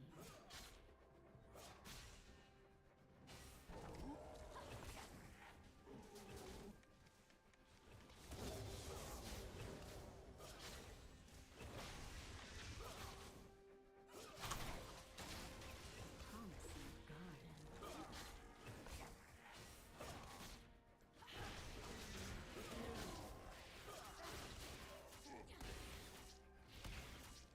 First blood. Come closer.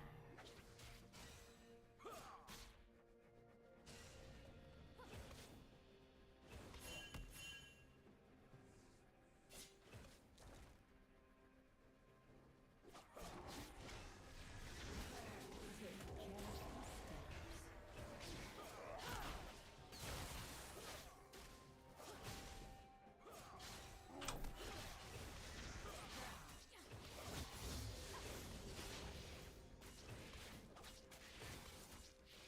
Just a harmless flower.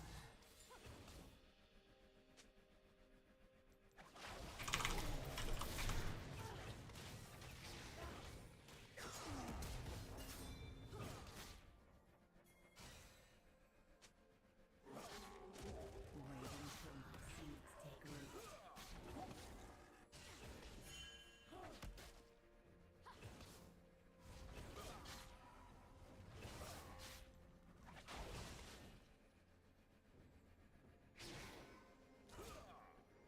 Such a busy world.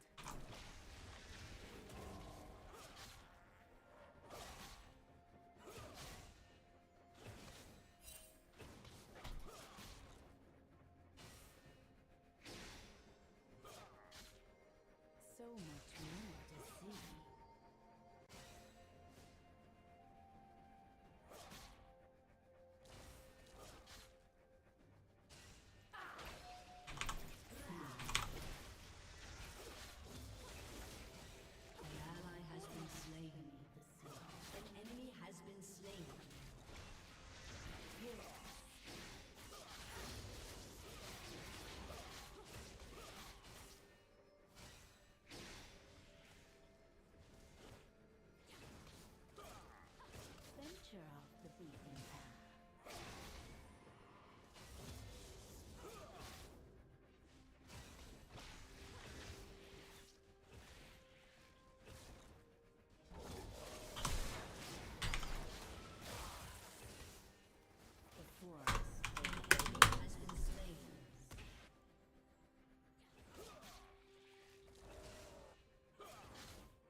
has been slain. Things aren't always what they seem.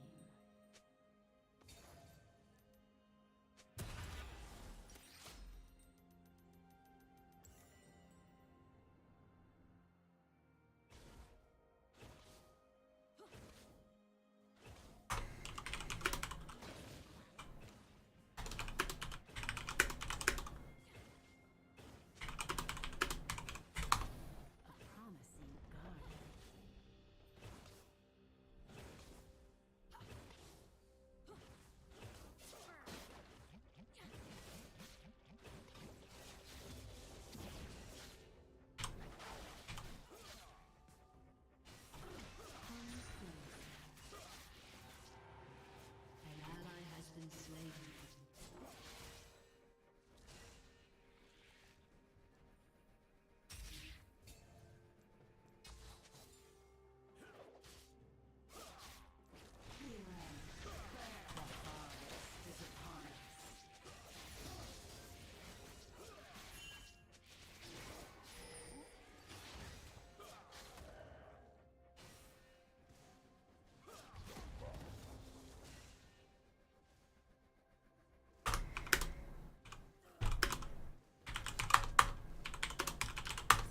Take careful steps.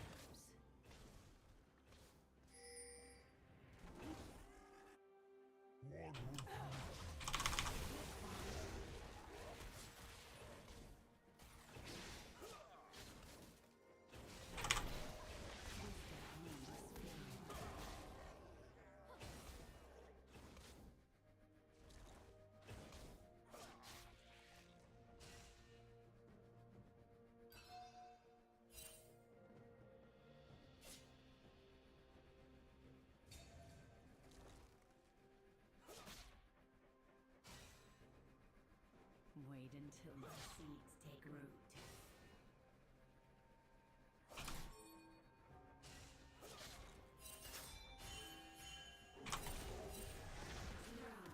An ally has been slain. Such a busy world. An ally has been slain.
The forest holds many surprises.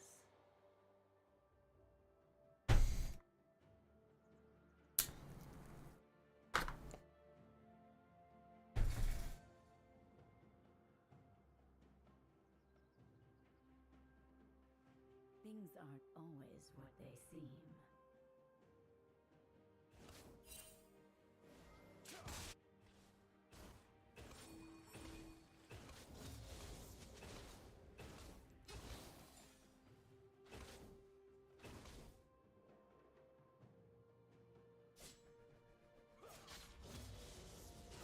Promising garden. Enemy killing spree. An ally has been slain.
busy world.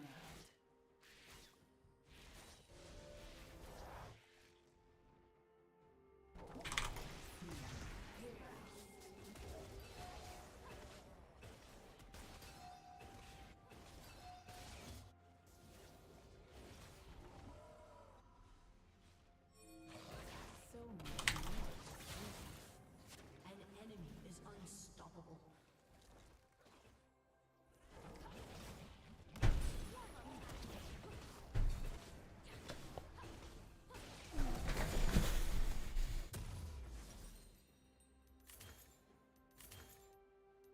Venture off the beaten path.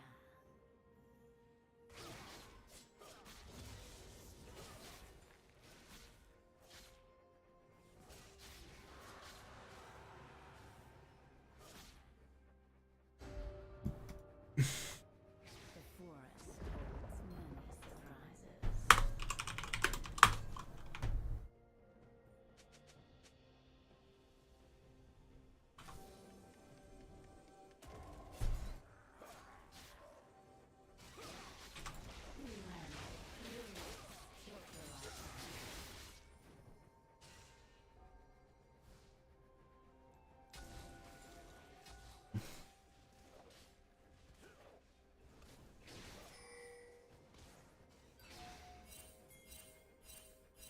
Turret plating will soon fall.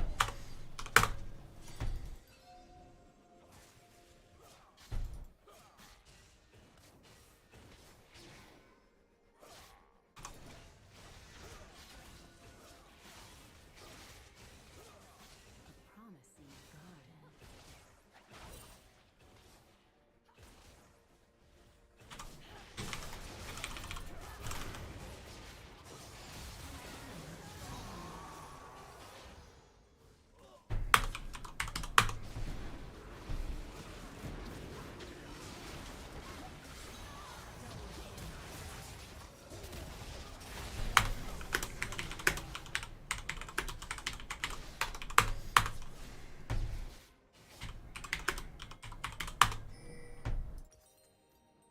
Come closer.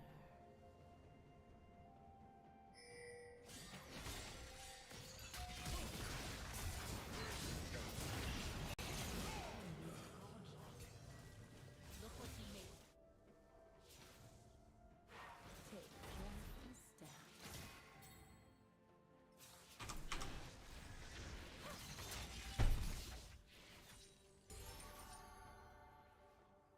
Your team has destroyed a turret. Enemy rampage. Just a harmless flower.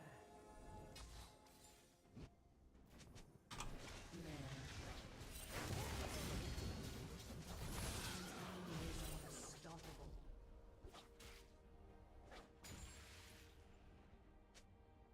Wait until my seeds take root.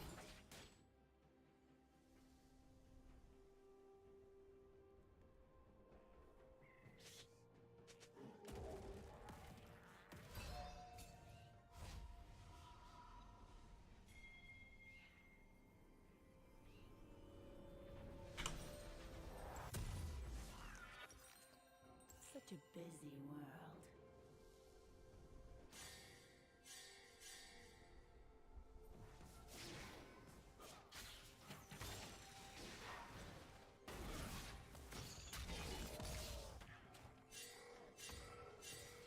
So much more.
Your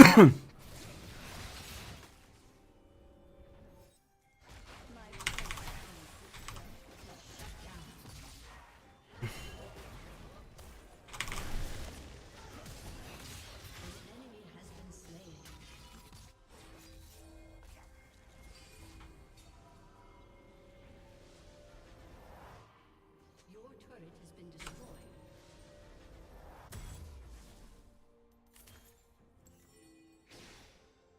A promising garden.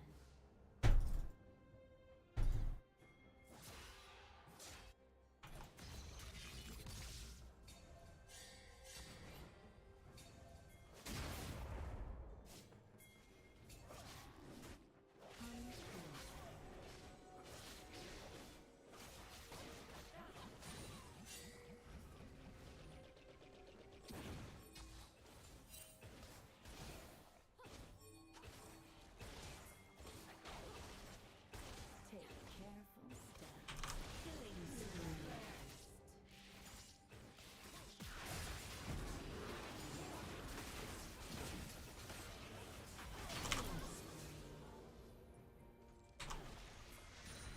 Your turret has been destroyed.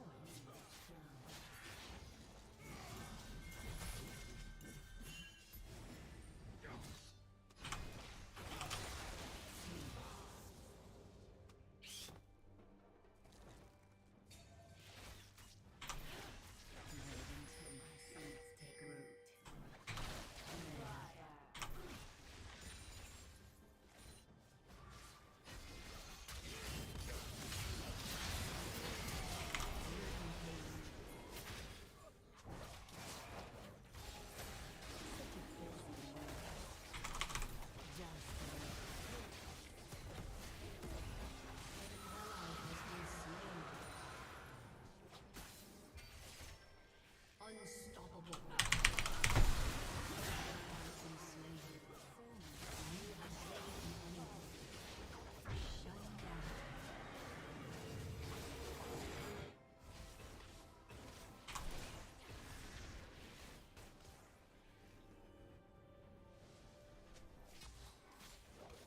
Venture off the beaten path.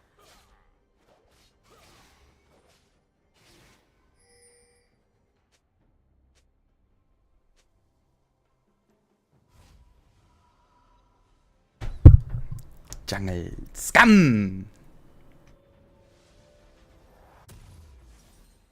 The forest holds many surprises.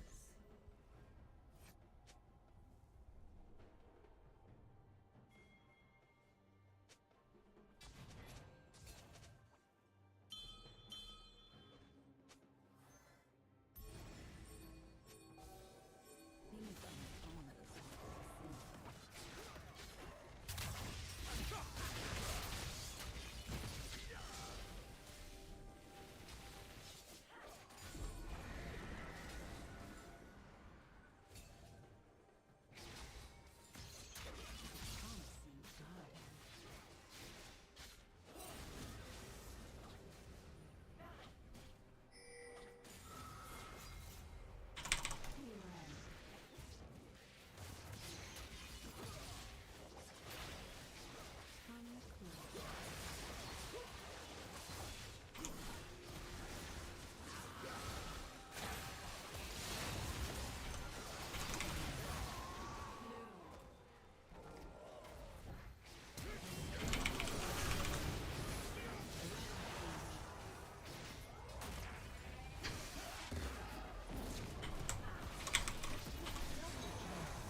Wait until my seeds take root.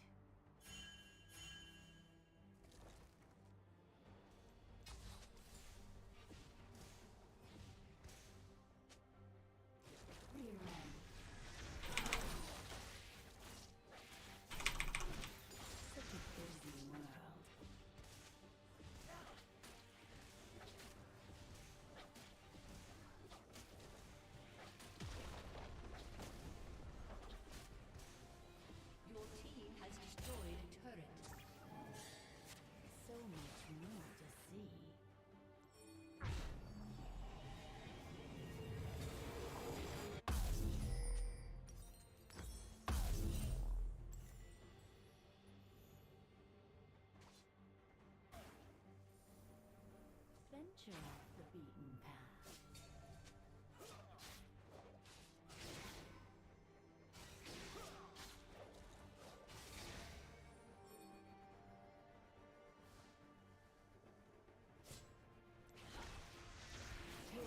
The forest holds many surprises.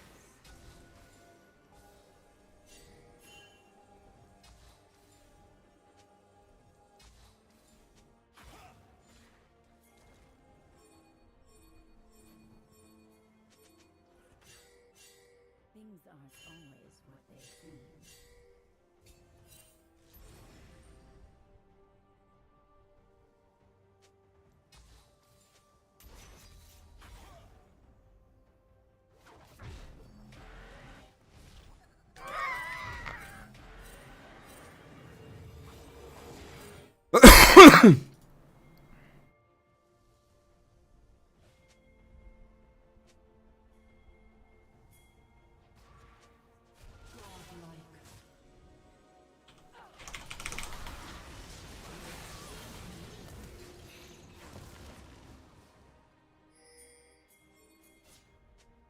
An enemy has been slain.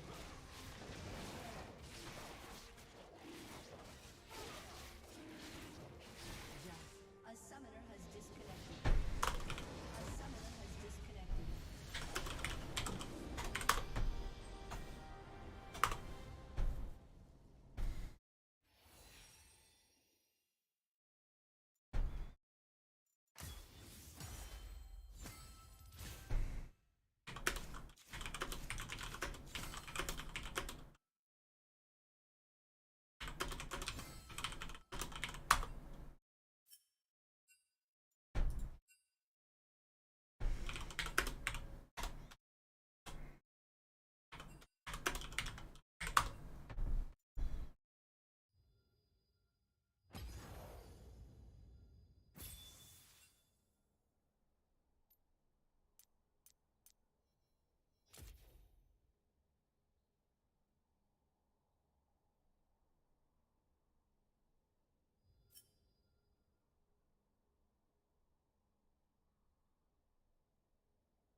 Absoluter Free-Win. Aber der Shaco sein Bestes gegeben, um ihn nicht anzunehmen.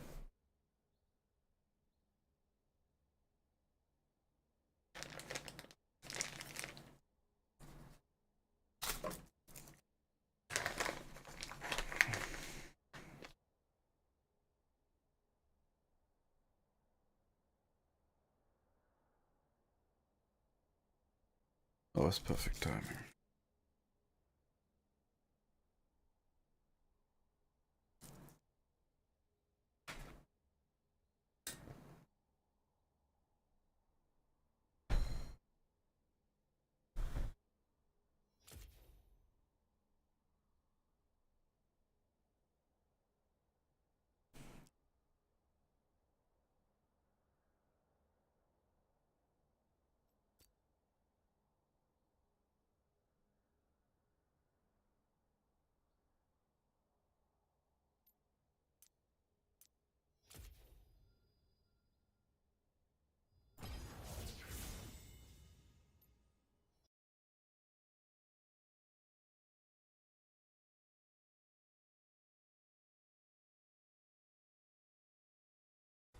Even you still are normal people, you still can be world champion, and no one trusts you.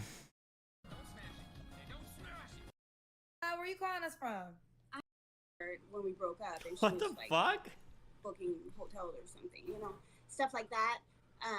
I'm not okay with you telling me, you know, things that you know you do